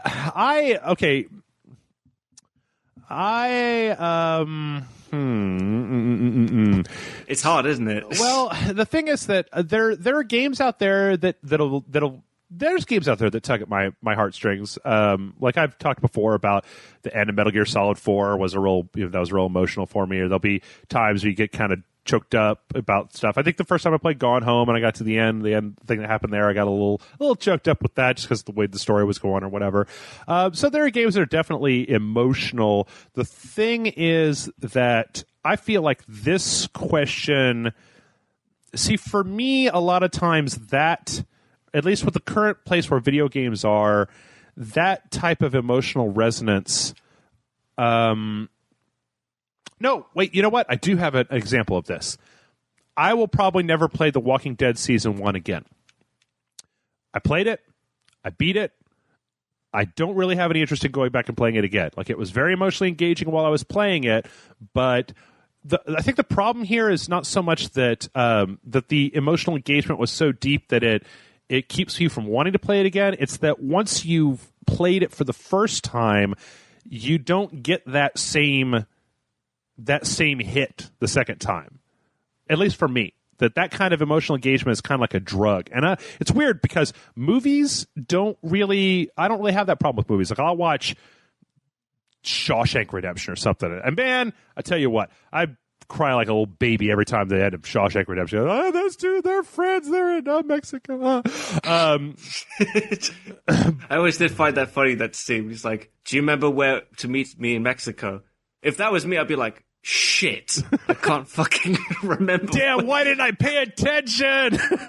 He was like, yeah, fucking Venezuela, Vuvuzela, whatever. I don't give dude, you're in jail. Like, all right, just fuck off. I would have forgotten it the next day, let alone like 2 years from when he actually said that. Yeah. Like, do you know how much toilet sangria that I've drank between when you told me that fucking story and now? I'm drunk right now. I don't remember. But see, I guess the thing with games is that a lot of times, like actually, you know what? I'm going to redouble back down on this, and I'm going to say that I don't. There are plenty of games that have emotional resonance that I've played multiple times, but I feel like I need to wait. Like, you need to wait and let your, like, see, play The Last of Us, right? Last of Us has a lot of emotional resonance in it. It's got some, really kind of heartfelt moments. It's got some nice stuff. But if you were to just turn right around and play that game a second time right away, it probably wouldn't have the same impact for me as if I was able to wait, for like a year and then go back and play it again, which I've actually been considering doing recently. I started it up and then I was like, I don't know if I really want to start this up again. Is that I don't feel like you could do that stuff right away. You need to wait to let your brain kind of get other stuff through it. Like, I recently went back and played BioShock Infinite again, right? And there was a lot of really emotionally, I thought, engaging stuff between Elizabeth and the Booker and all that whole story. There's a lot of stuff in there that I really enjoyed, but I really would want to have just sat right down and played it through a second time right away. As far as things that are too disturbing or tug so hard at the heartstrings that I'll never want to play them again, not yet. Not yet. Yeah, I don't think there's been a game that's made me not ever want to play it again. I always want to play a game that's emotionally engaging, but something like Requiem for a Dream, like, that's a good film, but it's uncomfortable to watch. That's the thing, and you walk away from it and you're thinking about it, but you didn't exactly enjoy the experience of watching it. As for games that made me sad, I think like, Mass Effect, Metal Gear Solid 3. I mean, like, that ending got me teary-eyed, and usually I hate it when it's like overly patriotic with, soldiers saluting at gravestones like, he died for America. Yeah. That always makes my eyes roll. I'm like, fuck off, man. But like, at that, it worked. I was like, wow, she really did die for her country. What a hero.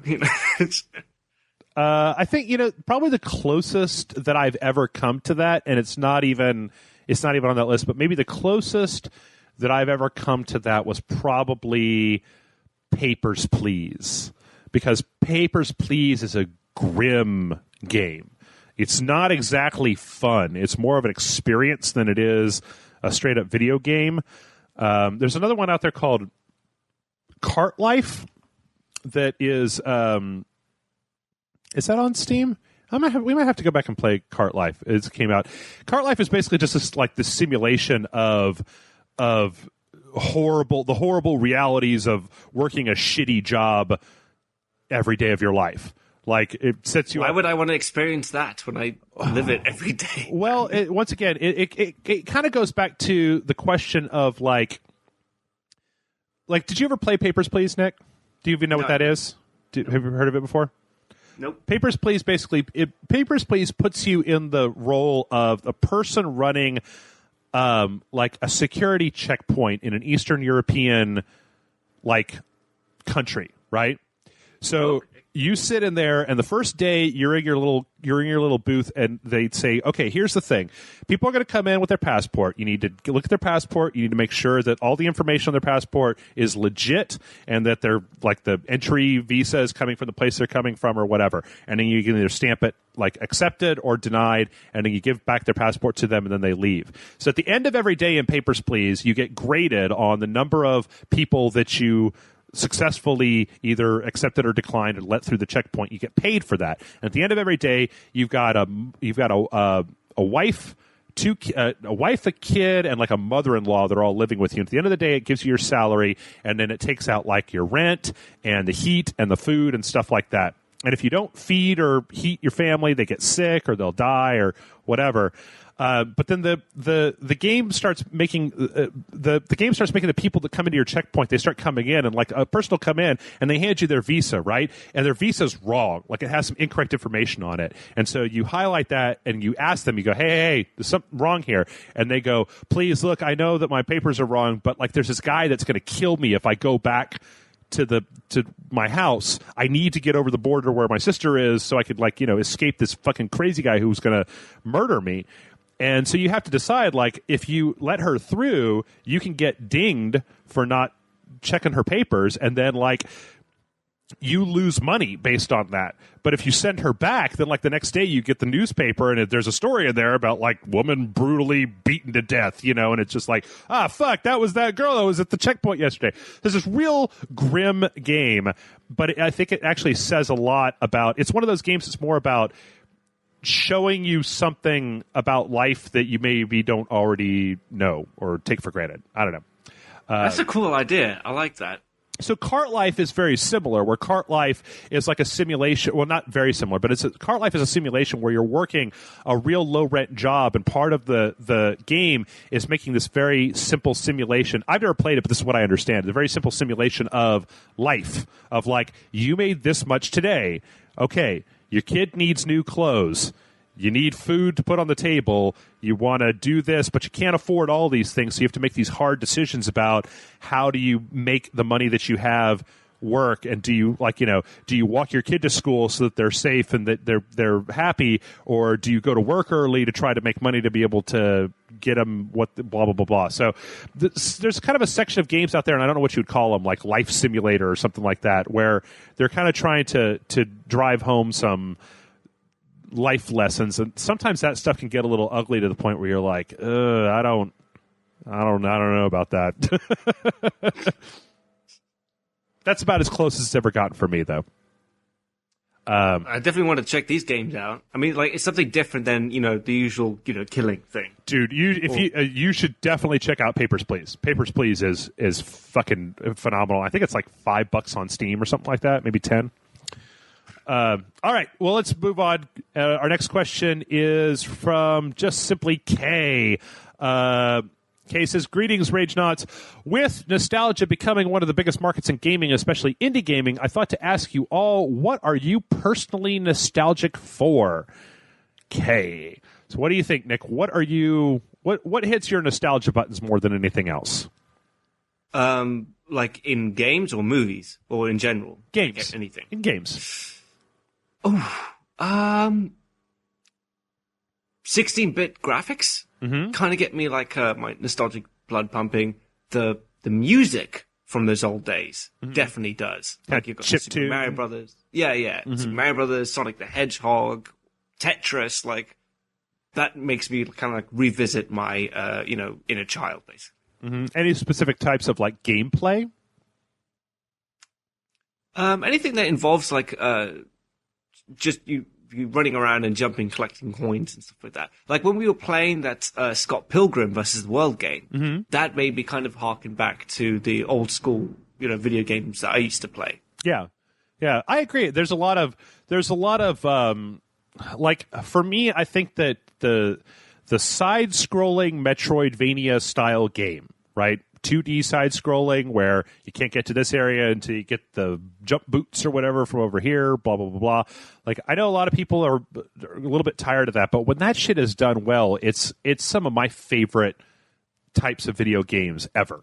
Castlevania Symphony of the Night, Super Metroid, Shadow Complex. Like, when you get a game that does that sort of formula well, I love it. I absolutely think that it's wonderful. And I know that Jason's a little bit burned out on the whole 16-bit art style, but I still, I'm with you, Nick. It still pushes my buttons because, there's nothing that says that was bad or that it was anything that we, I don't think that we were all like, I'm tired of that. Let's never see that again. And so, there's plenty of indie games out there that are using that stuff.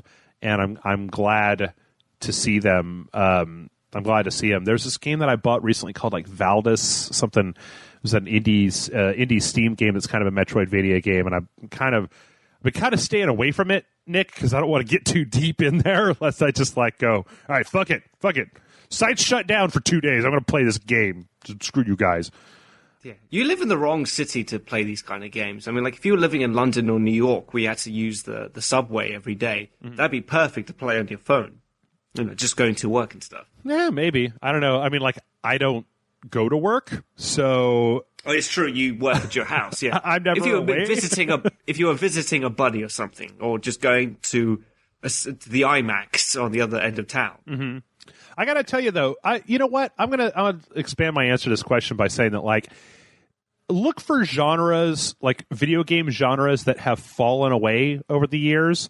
And I could probably give an example of each one of them that I really liked. Like, one of the reasons that I'm so interested in Star Citizen is because I love space combat sims. I always have. Exactly, yeah. X-Wing, Commander and all of that stuff. Or I like Telltale stuff because I've always loved adventure games, and it's like, just, give me more adventure games. Like, one of the things that irks me a little bit about Telltale is that their games have kind of wandered off into a different category that's not specifically adventure. It's more adventure light with more social elements in it. But yeah, I mean, any genre of game that's kind of fallen off the map over the years, I could probably tell you some good stuff about it that I really like.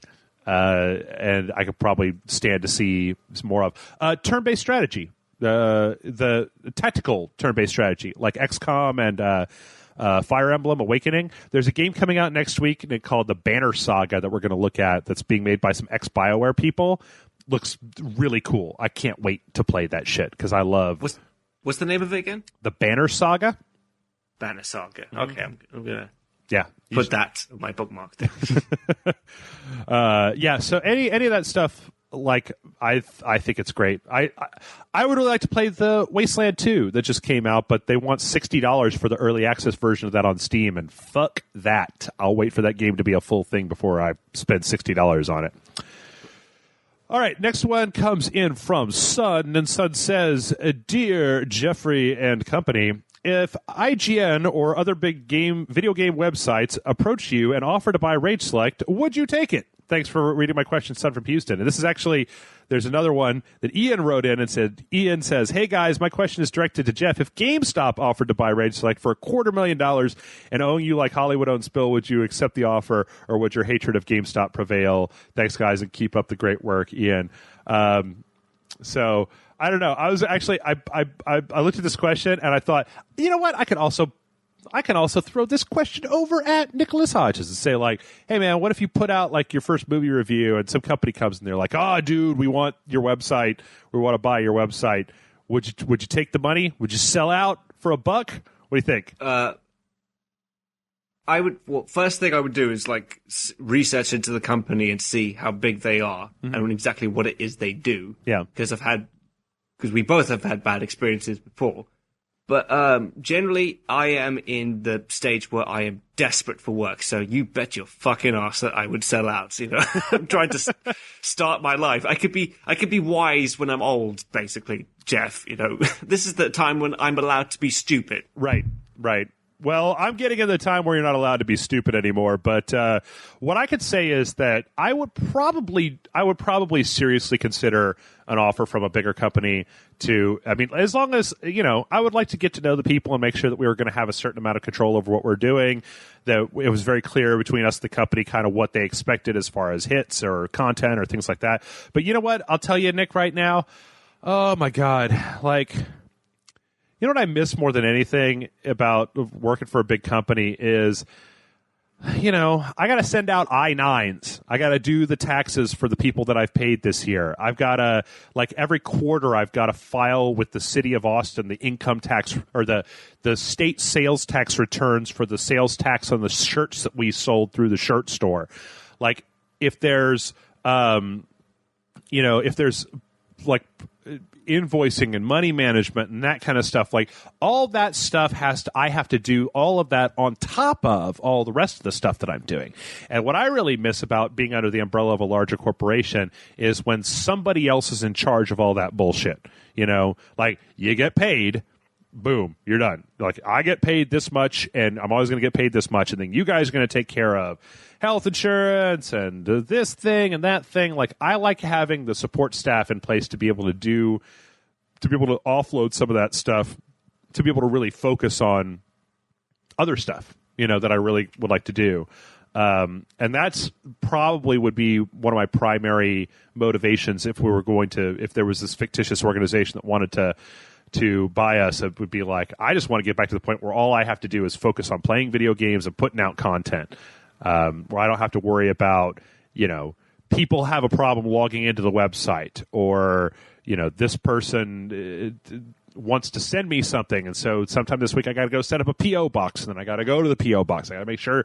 There's just like there's a lot of stuff that is involved around, like, it starts real simple, right? You're like, I got a YouTube channel, boom, and then you put up a podcast. You're like, oh, I got to put up a podcast. I'm just going to make it the YouTube channel, and people are like, oh no, I want to download the MP3. And you're like, okay, well now I got to go find a place that'll host an MP3. So you're like, oh, why isn't it on iTunes? And you're like, okay, well, can I cross post to iTunes? Like, just the simple of each one of these little things has a bunch of stuff, that you have to integrate. Like, does your website post into Facebook correctly? And if it doesn't, why? Like, we've had some problems recently with the site crashing, and it's been because of service overload, right? So I have to look into it and go, all right, what is the smallest server that I can buy, because we're paying for all this out of the money that people give us, so I don't want to waste their money, but what's the smallest server that we can get that's going to stop these crashes from happening when our traffic goes up,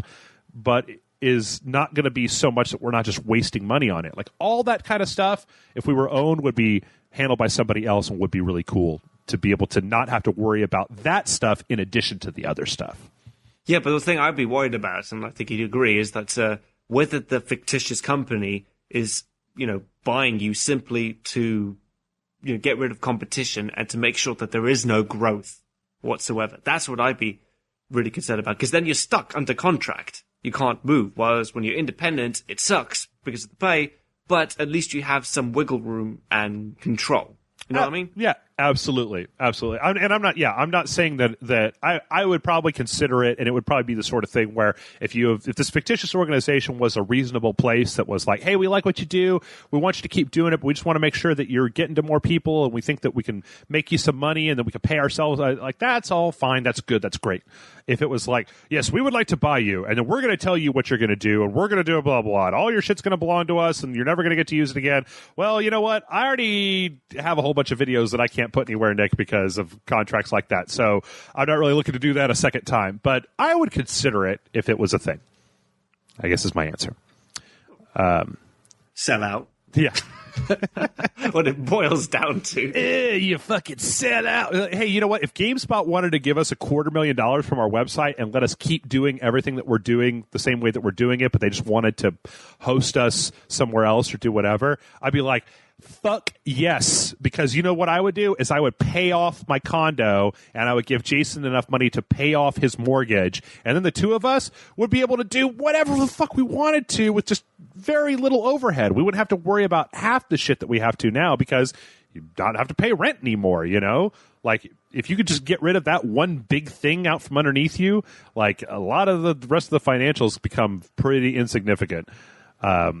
It doesn't sound like your lives would change that much apart from the no stress thing. Like, you'll just continue being in that condo, but you'll be playing video games. You just wouldn't have to worry about mortgages and stuff. Yeah. No, yes. And that would be great, because it would be like, I mean, one of the, I never want to give people the impression, and maybe I should go back and just say that I don't want to give people the impression, because of all those things I was talking about, I'm doing this because I love doing this shit. Like, there are days when it's frustrating, and there's days when there's a lot of stuff. There's days where comments get up my ass, and I get all like, Jeff. But, I love video games, and I'm getting to do that shit for a living, and I love it. And every day I wake up and I look at the comments and the people that love our website, and I just go, man, if it wasn't for you guys, I wouldn't be able to be doing this. And that's badass. That's completely badass. So, I don't ever want to get... Maybe we could start having Rage Select meetups, eventually. I've thought about that. We've thought about doing that. Well, you know what? We've thought about doing it as a real informal thing where we just go like, hey, you know what? Once a month, we're just going to tell you guys, we're going to be at this bar on this day from this time to this time. If you guys want to come into town and see us hang out and have a drink that day, that's cool. Whatever. If not...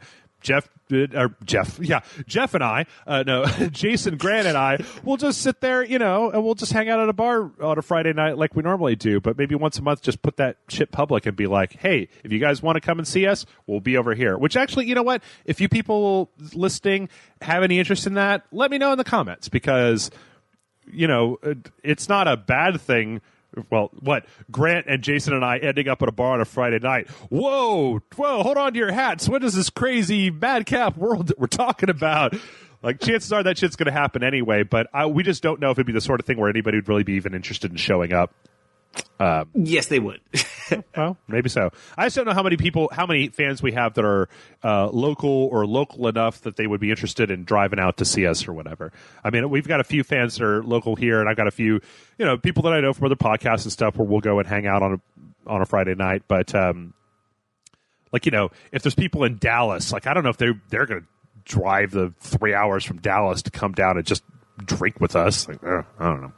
Anyway, all right, let's move on to our next question, which is from Hex. Hex says, "Dear Jeff and Nick, this is my first time sending a question in for the show, so thank you. Should you choose to answer it, the question itself is more aimed at Jeff, so sorry, Jason."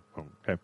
You're shitting me. This is Hex, the little English emo hobbit. Is that who that is? I don't know who that is. I know Hex very, very well. Shit, okay. I haven't heard from him for a while. Yeah. All right. All right, continue. I have heard you mention Warhammer 40K a lot over, and happen to wonder if you play the miniature war game. If so, what is your army? If not, what army would you want to build? If I ever pay a trip to Austin in the future, I will bring one of my many forces down and give you a damn good thrashing.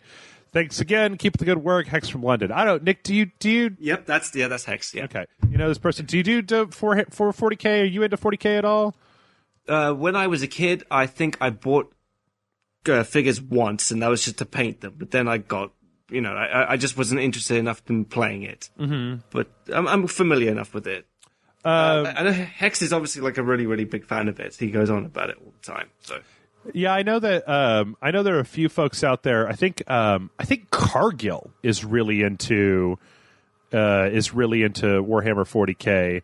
And I know that, like, I had some friends that were into it, but for me, it just came down to I had some friends who wanted to get into it, but it was too much. It was too much overhead. It was too much, buying figures and then spending hours and hours. It's a lot to take in. Yeah, painting them, and like it's a lot of money to invest in on getting all these figures and like detailing your kind of landscape and stuff. I mean, I liked going into those workshops, the Warhammer workshops, just to see what these people had made, because it just looks incredible. Mm-hmm. Like, it's so detailed and it's got such a gritty look to it, and you see the chips of paint off the soldiers' armor and stuff. But I could just never get into it myself.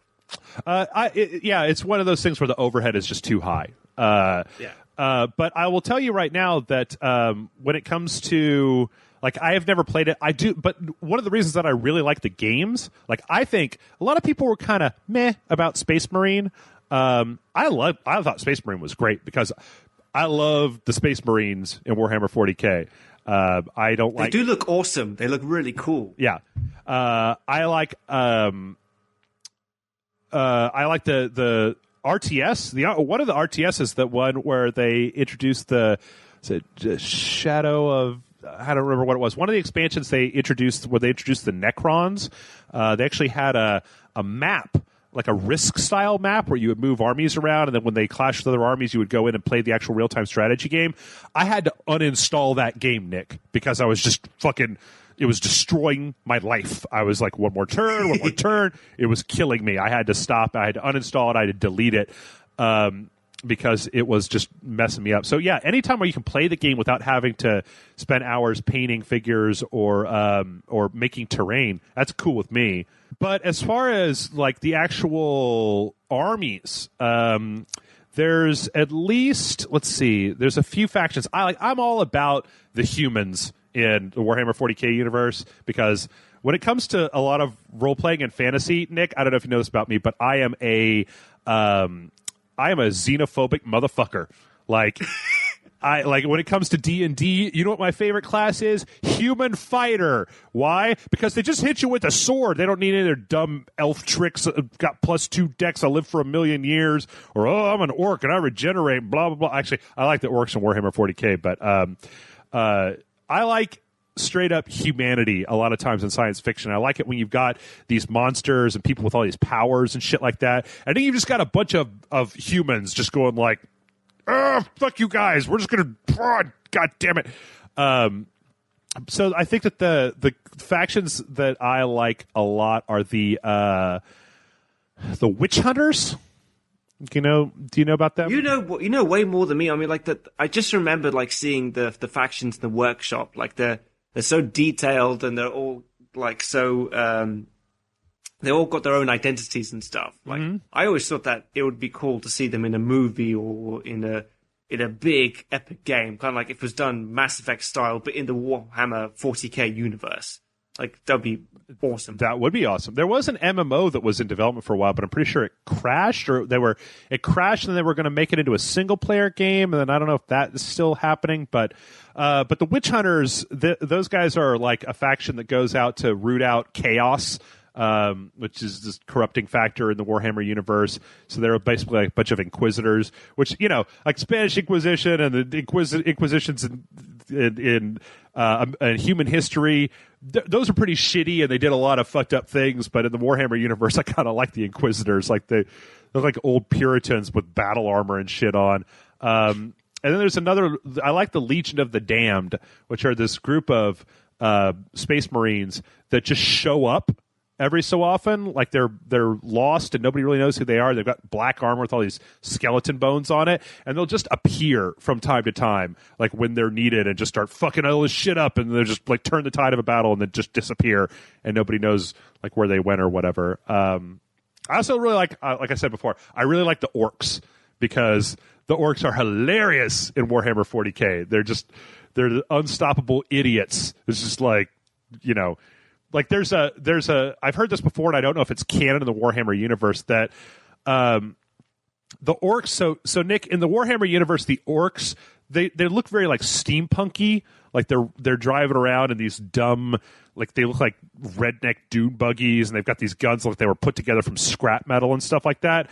And there's this thing that I heard one time that the orcs in the Warhammer universe, like none of their technology actually functions. Like their guns don't actually work. What they have is that they're all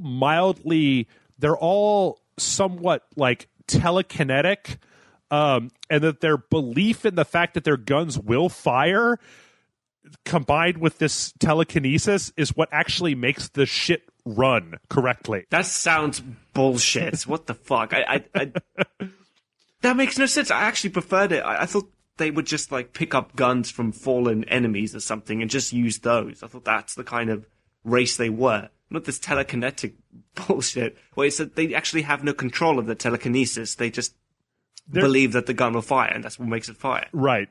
I don't know if that's canon or not. It's something that I heard one time. Some friend told me, so I don't know. Could be. But like, when you play the Warhammer 40k, like some of the original Warhammer 40k games, like they'll have the planet map, and it's like, oh shit, there's orcs on this planet. And then every time you move the story forward a chapter, the splotch on the map that represents orcs just keeps growing until the very end of the first Warhammer 40k RTS, where it's like you and Chaos fighting in this tiny, tiny little circle, and the entire rest of the planet is just overrun with orcs at this point. There's zillions and zillions of orcs. So yeah, I don't know. I like 40k. I hope they make more games in that universe, because I liked Space Marine. I thought it was a real fun game. I hope they make a really big game, like an epic game, like BioWare can get involved or something. That would be pretty awesome. Yeah, I know they had the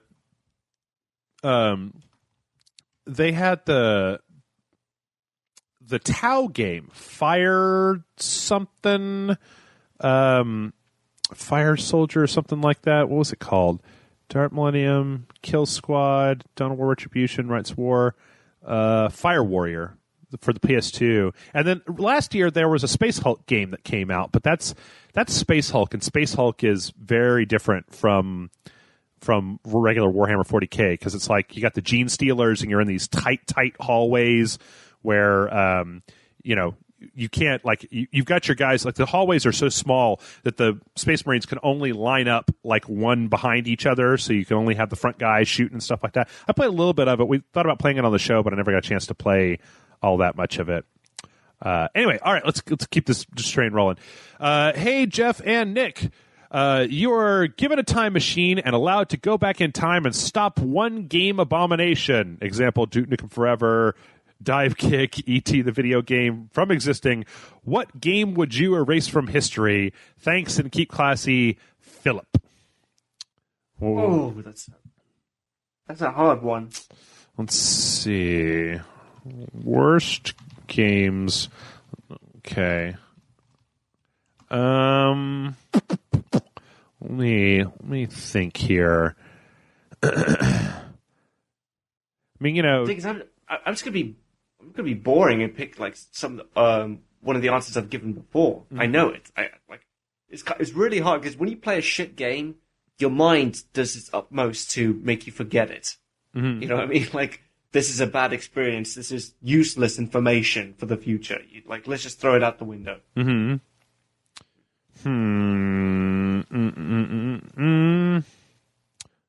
This list is stupid. I'm trying to think because I'm trying to think. It's like I can name off bad games, right? You could name off a lot of bad games, but it's hard to. It's easy to say like, oh, I get rid of this game because I didn't like it. But I'm trying to think of like if you were given the chance to do this, you'd want to get rid of something that would make a difference. Like you want to think of a bad game that messed up gaming in one way or another. Yeah. Something meaningful, basically. Yeah. Because I wouldn't want to get rid of Aliens Colonial Marines because that game, for all its faults, did teach me not to believe in the system of advertisement and marketing and pre-orders and all of that bullshit. It was a painful lesson, but it was one that I needed to learn. Yeah, let's see. I could just say Rage. I really don't like that game whatsoever. You really don't like that? Yeah, you're really not a fan of that game. It's because it was a AAA game. That's why. And it had all this funding, and it's like they just clearly did not give a shit. And the thing is that I know there are people out there who do like that game. Mm-hmm. You know what I mean? So I don't think it would change anything if that game never existed. It's just that I'd rather get rid of that game than Alien Colonial Marines.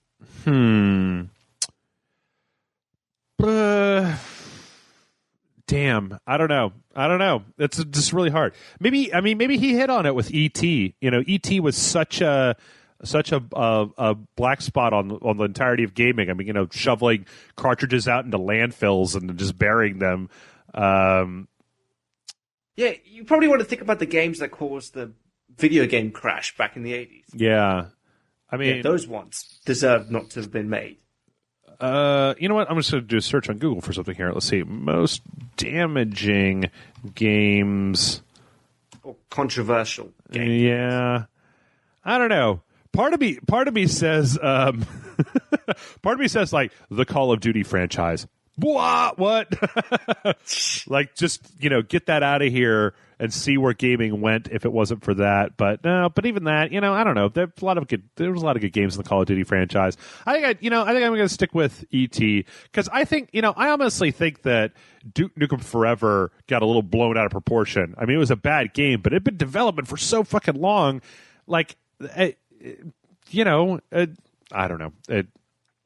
Like I didn't have any expectations for that game, so when it came out and it was like, this is garbage, I'm like, well, of course it's garbage. It's always you expect, yeah. And you know that if that came out 10 years before, that people would be lapping it up. Mm-hmm. Yeah, so it wasn't as terrible as people made it out to be. Yeah. No. Say Advent Rising, but no, I just wanted that game to be good. I didn't want it to not come out. I want it to be better than it was. Yeah, I don't know. That's a good question. I think that and the problem that I have with this is that all of the games that are really shitty that I can think of they're either teachable lessons for the industry or they're great fodder for people making fun of stuff. So I don't know. I got one okay. Superman game for the N64. Yeah, but I mean, you know, was that really the sort of thing where everybody was looking forward to it? Then when they played it, they were like, "Oh no, my faith in all video games has been destroyed. I will never play a game again because they're not fun because of this." I don't know. It's hard to find a game that will do that, but that was pretty damn close. That definitely has stopped people making good fucking Superman games. Yeah. I can't think of a good Superman game. And I blame it. That's the one. That's the root cause of that problem. You know what, though? There wasn't really a very good. I mean, you know, outside of the Batman on the NES, there were a lot of Batman games, and there were not very many there were not that many that were very memorable up until Arkham Asylum. So, you know, just because Superman hasn't had any good games, yeah, I don't. Yeah, I mean, look, Batman Returns on the Sega Genesis, that was fun. Okay, like, you know, it was okay. It was remember the times, Jeff, okay? We didn't have Arkham Asylum back then. Oh, no, I know the times. I know the times. Yeah. But, like, Superman, the N64, I despise that game. Like, when I played it at my friend's house. Yeah, I don't know. I'm going to just stick with ET. I think that's the best answer that I got for this one. All right, This next one comes in from the Norwegian Warrior from Norway, and he says, "Hello, Rage Select, proud patron of the site. I am a huge fan of RPG/adventure games, but I have not yet gotten the time to play any of the Mass Effect games. I'm considering it, however. You and a lot of other people have mentioned that the ending for Mass Effect 3 is sort of controversial. So my question is there any way you can tell me how the ending is shit without spoiling it for me? And should I still pick these games up, although the ending may not be satisfying? Is it sort of like the ending of The Walking Dead? I was kind of pissed after the ending, since at the opening of the entire game it said, the series adapts to choices that you make, the story is tailored by how you play, and this isn't necessarily true." He has a little spoiler there I'm not going to read, and he says, "I still like the game, but I was a little pissed." From Norwegian Warrior from Norway, Rage On. So I don't know. What do you think, Nick? Can we tell? Let's see. If I was very happy with how The Walking Dead ended, season 1 anyway. Mm-hmm. So, I mean, he's right. Not all the choices you make do matter at the end. Yeah. So it's kind of like that for Mass Effect 3. I mean, like Mass Effect 1 and 2, your choices definitely matter. But it still kind of takes a linear approach. See, I guess it's kind of like the roots of a tree that's all form to one single tree at the end. Yeah. The thing for Mass Effect is that I've been pretty vocal over the years in saying that I feel like if you have all the DLC for Mass Effect 3, if you have Citadel and the extended cut ending and Leviathan and From Ashes, and you play through all of those, that the swerve that the ending takes is less swervy than it was when we first played it without, because Citadel gave us something that I think that a lot of people had wanted, and then Leviathan gave us a little bit of it kind of got us a little bit more ready for the ending. So, can you tell me how the ending is shit without spoiling it for me? Basically, there's a subversive quality. Well, God, I don't know how you do this without spoiling it for somebody. You can't. I think the only way I could. Okay, go ahead. I think it kind of changes directions in a way that that you maybe you wouldn't normally see coming over the course of the game. And it's not necessarily, like I said, I think that with all the DLC and stuff, it's not as jarring. And I think that that's what got a lot of people worked up. I honestly think that nowadays you could probably play through all three of those games. And if you're, if you're playing through all three of those, it's like what we were talking about before with how you wait for a whole season of a TV show to be out. Like, we got to the end of Mass Effect 2 and they had the cliffhanger ending, right? And then they started teasing Mass Effect 3, and you were seeing all of this, just that live action trailer, or was it live action trailer? Was it a live action trailer? Yeah, it was live action trailer. Live action trailers. There was all this marketing and all this, like, oh, it's just pumping you up. It's pumping you up. It's pumping you up. And then you play the game and you're just like, yeah. And then you get to the end and you're like, no. If you were to play Mass Effect 1 and then immediately play Mass Effect 2 and then immediately play Mass Effect 3 without having that period between 2 and 3 where you were getting hyped up and I can't wait for the ending and, oh my God, this is going to be the best. If you were able to just go directly into 3, I think it would be a different experience than waiting and getting all that anticipation, that hype built up in your mind. Yeah, I'd say so. I mean, like, I guess another way to say it's like, it feels like there's a Deus Ex Machina placed in at the last 10 minutes of the game. Mm-hmm. That definitely pisses you off, because everything you feel that you've been doing before that point was driving towards the end of the story, and you had a kind of feeling about where it was going, but you were ready. But you spent the whole game like getting ready for this, and then just these solutions are thrown at you, and that's what kind of pissed me off. But as much as I was vocal about the ending of the game and how much I hated it, Jeff is absolutely right. You need to play it with all the DLC, and just it's my favorite game series of all time. I'm still obsessed with Mass Effect 3, and I'll even play Mass Effect 4 when it comes out. Yeah, so it's absolutely pick it up and play it. Just take my word for it. Yeah, the other thing is that you should probably also just temper yourself by realizing that there's probably going to be some stuff. Like, I could see somebody playing through Mass Effect 3 with a lot of the DLC and all that stuff and going like, the fuck were you guys talking about? This is fine. There's nothing, okay, it's a little bit of a little letdowny at times, but no, it's fine. I'm just looking right now on Origin and saying, let's see, Mass Effect Trilogy PC download, $40 with all the DLC. That's what I'm trying to figure out, is whether it has a DLC or not. I know the PlayStation 3 it does. It has all the DLC. Symbol. Over 75 hours of story content plus Mass Effect 3's acclaimed multiplayer mode. I mean, multiplayer was fun, all right, but seriously, acclaimed, that's a little much. Detail where your decisions have profound consequences. I'm sorry. Here, hey, Nick, you want to hear something funny? Check out this bullet point. Experience an amazingly rich and detailed universe where your decisions have profound consequences on the action and the outcome. It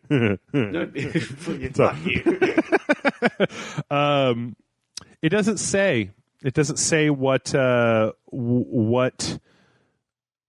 That's kind of a shame. I can't tell whether it has the DLC, like what DLC it has. I'm pretty sure it does. I mean, like the PlayStation 3 version I saw, which has all the games, it would have the DLC as well. And even if it doesn't, you should definitely get them. I'm trying to see, like, I don't know. You probably want to check and see. Okay, wait, hold on. Let's see here. PC version only skew to include the original Mass Effect DLC. PC and Xbox 360 versions get Cerebus Network and Online Pass access. No word on DLC. Okay, hold on. The PC version of Mass Effect within the trilogy will include Bring Down the Sky and Pinnacle Station. For Mass Effect 2, the Cerebus Network will be included. This features Zaid, Firewalker, Cerebus, Arc Projector, Normandy Crash Mission. Oh, it doesn't have... Oh, shit. Okay. Mass Effect 3, BioWare has included access to the game's online pass. So it looks like... Okay. Looks like that $40 version is a bit stripped down. Like the Mass Effect 2... you know what? You need to check... Like, I don't know. I'm just looking at this, so I don't know. But you check into this because when you're even... Like, it's... The DLC for Mass Effect is important. And even like the Mass Effect, I don't know about the one DLC because I never played it, but like in Mass Effect 2, you're going to want Zaid, but you're also going to want the Kasumi missions. What was that called? The layer of Shadow Broker with some other people. I was just sorry, I'm trying not to spoil stuff, but you're going to want as much of the DLC because Mass Effect has some fucking great story DLC. So best DLC, actually. My favorite DLCs have come from the Mass Effect game. I can't think of one DLC that I thought was shit that I bought anyway. Mine's Fallout 3. Fallout 3 is the best DLC of all time. Fact, Nick. Fair dues, fair dues. All right. Yeah, so I definitely recommend playing those games. And you can get them cheap enough now, especially if you have a PC that can run all three of them. It would actually, it's one of the few times in my life that I would say, look at what it would cost to get you all three of them with the DLC that you want on Origin. Because it would be nice to, play all three of those games in the same ecosystem, the same gaming ecosystem, so that you could just like stream your character from one to the next.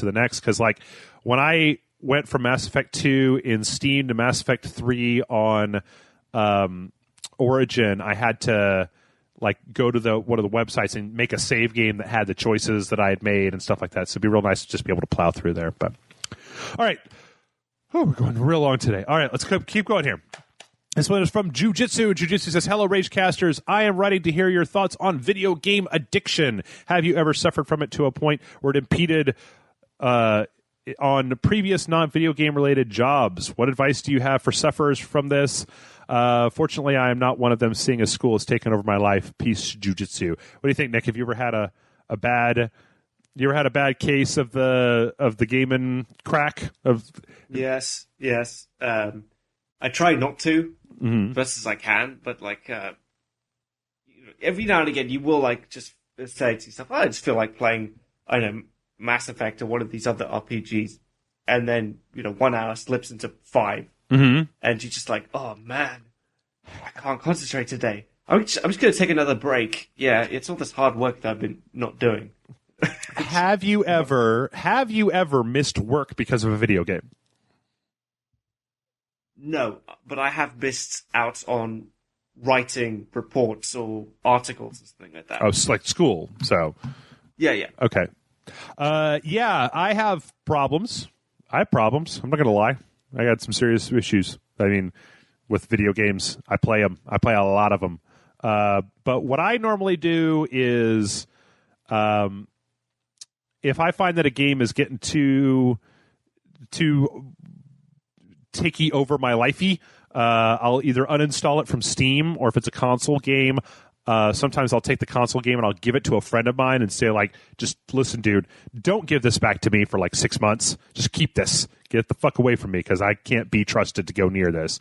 I think it'd be a problem. I think it just depends on the game. Games like Civilization or MMOs or really long RPGs, I think those have a much higher chance of getting you hooked, because games that are only 8 hours long, it's like, well, it's kind of hard to crack out on a game that's only 8 hours long. When you beat it, then you're done. You've got a hard stopping point every 8 hours where you could just be like, I'm done with it for now. But honestly, I have leveraged my addiction of video games into running a website about video games, so I'm maybe not the best person to ask about how do you combat your addiction, because I just kind of leaned into it personally. I never actually had the gaming addiction when I was working with you on the old website, because like it's we were so busy trying to finish games on time that I didn't actually have the time to properly enjoy them. Like Mass Effect 3, I finished that within 5 days or something like that, and I was skipping out on a lot of side missions. Normally, I would be taking my sweet ass time with it. Yeah, and you just can't do that with a gaming website. Yep. Yeah. No, you get real. It's like you're playing everything in fast forward. Yeah, exactly. Because you just need to get it done. You need to get it out there. You need a review or whatever. Yeah, it's like skim reading, basically. Kind of. I mean, I would say that I don't want to put that out there. I don't want to put that out there, Nick, because I could spend 12 to 20 hours with a game in a couple of days and really, really dig into it. It's just that, like Jason has said previously, a lot of times when that happens, it's basically just at the expense of everything else in my life. I don't leave the house. I don't go anywhere. I don't do anything except for play that game until I'm done with it. And I play it hard. Play that game real hard for a day or two. Yeah. All right, we got a couple more here. One short, one a little bit longer, and then we're going to be done here. First one is from Max. Max says, Dear Jeff and Nick, I am a nerd, a geek, a gamer, a baker, a candlestick maker. He says 2 of those claims are a lie. I am I'm very proud of these facts and wouldn't trade it for anything in the world except for a house of my own and a supermodel friend with benefits. Kidding aside, and this is going to sound slightly sad, I don't have any friends who have the same pop cultural interests that I do. I see you two. Oh, well, he's talking about Jason and I. I see you guys and can tell that you are two men with a strong friendship and a shared love of all things nerd bonerific. Here in London, there is still a slight stigmatism attached to comic books and gaming, and I wish people would just open their eyes and mind a bit. My question is probably one that only I can answer, but would like to hear your thoughts on it. Where can I go to find people that love the same stuff that I do, i.e. comic books, movies, games? Sorry for going on a bit of a tangent, but the people I hang out with don't really share my passions, and it is so boring. Thanks, guys, and right on Cocaine Princesses for Gloria Dongocles, Max, P.S. Oh, that's fine. We'll answer that another day. No PS. All right, Max, boom. So, Nick, is it really true that everyone in London hates comic books and video games? Is this... No, they're out there. I know what he's saying. I mean, like, before I started going online and visiting, like, Spill.com and these other websites, most of my friends weren't as into movies and video games as I was. Mm-hmm. But... I find, like, the social interacting websites, like Rage Select, for example, where people, are interested in the same things. If they are having, like, a meetup or a get-together, get your ass over to that party, basically. Mm-hmm. I mean, like, that's, to be honest, like, on the old website, Spill.com, that's what happened. I started, like, a party over in London, and that's how I met all the London-based Spill members. And then just through that party that actually met Corey, and then from Corey I met you, Jeff, and then I met Jason, and that's pretty much how it starts. So it's really easy. Like if there's a website that you really like that guy with the glasses.com or I don't know, something Red Letter Media, and they say that they're having like a get together in town or something, you should get there, and you'll meet tons of people, and everyone is as addicted to video games and movies as you are, and they're all there because of their love for social media, and so you'll find it very easy to make friends there. I can also say that like, I don't know if it's the same at comic book stores in the UK as it is here, but a lot of times if you go to a comic book store, you just talk to the people in the store. I mean, obviously there's going to be some people there that are just like, fuck you, I don't want to talk to anybody. But, a lot of times when people love a thing, they love, I know that. You love talking with people that love the same stuff that you do. It's great. It's so, like, it reinforces what you think, and everybody can just be like, yeah, fuck those other guys. The fucking Captain Marvel is awesome. I think blah, blah, blah, or whatever. So you could do that. You can also, I mean, for games, another thing to remember, a few things. There are all kinds of Facebook groups that are associated with various types of games. So if there's a game that you really like, you can always be a fan of that group. Or if there's a gaming website, like Rage Select, that you like, you can go and you can be a fan of their stuff, and you can post in there. You can try to connect with people there. Another thing that you can do, which is not something that I'm a huge fan of, but some people who are a little bit less messed up in their brains than I am, you can always play, like, if you can find a game that you like to play that has online, it's probably going to take a little bit of work, but you meet people via voice comms in online games, where you're like, say you like Halo a lot, and you go online and you're just like, woo, this is fucking great, yeah, boom, I love this shit, hey, man, how many guys like Halo? And you talk to them. You probably get an ad on Xbox. You can, like, see if these people are crazy, and if they're not, maybe add them on Facebook. You can follow people on Twitter or tweet at people, get Twitter followers back. There's a lot of, I mean, we live in a golden age of sociality. There's so many ways that you can reach out to other people, whether it's via your like a blog that you start, or just Facebook or Twitter, or any of those things that I just listed off. I'd say just look around, see when people seem to like the same thing that you do, get in there and converse with them. The best way is really just to change your environment. There's something that, if you want to change something in your life, it's just to change your environment. So you go to different social circles where you're more likely to meet people who are interested in the same things you are. Yeah.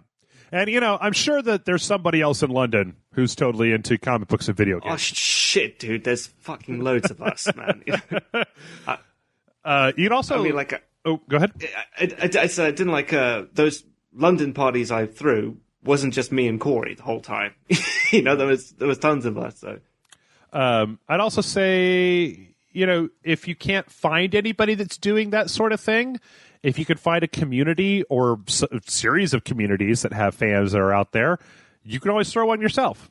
Be like, hey, exactly. All you got to do, like, it doesn't, Nick, you were a little bit more. You made this shit a little, tickets and sponsors and things like that, whatever. But I did that later, man. At the beginning, it was very, very basic. I just threw an idea out there, and people were up for it. And I just said, okay, let's just meet at this pub, right? And that's exactly what we did. Yeah, and you know what? You meet at a place with alcohol, take a couple drinks, everybody starts loosening up. Yeah, talk about video games. Boom, you find some people.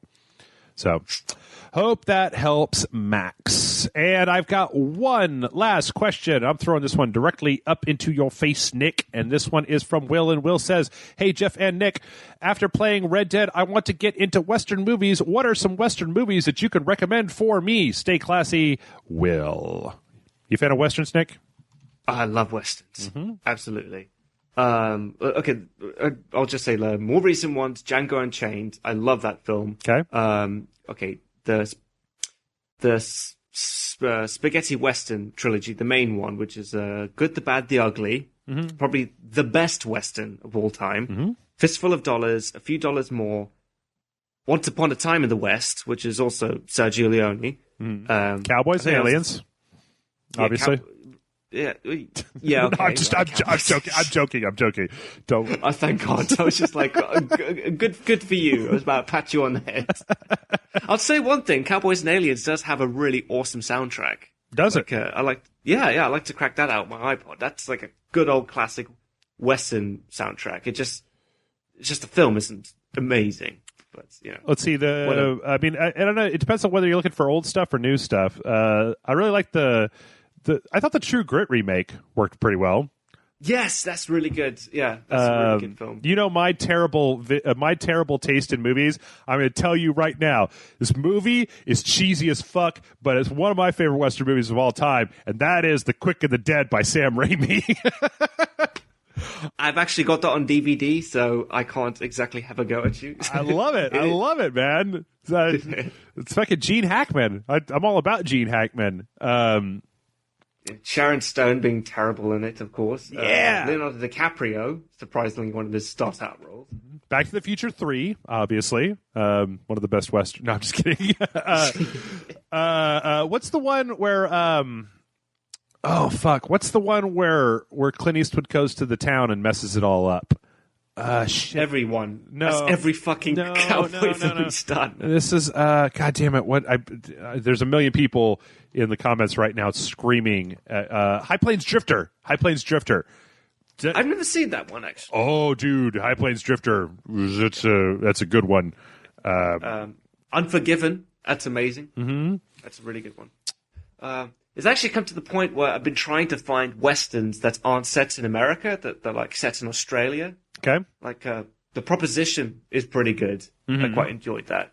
And, like, it makes total sense, like, having a western set in Australia. It's the same kind of landscape, You've got, natives and stuff that, killing the white settlers justifyingly. Let's see.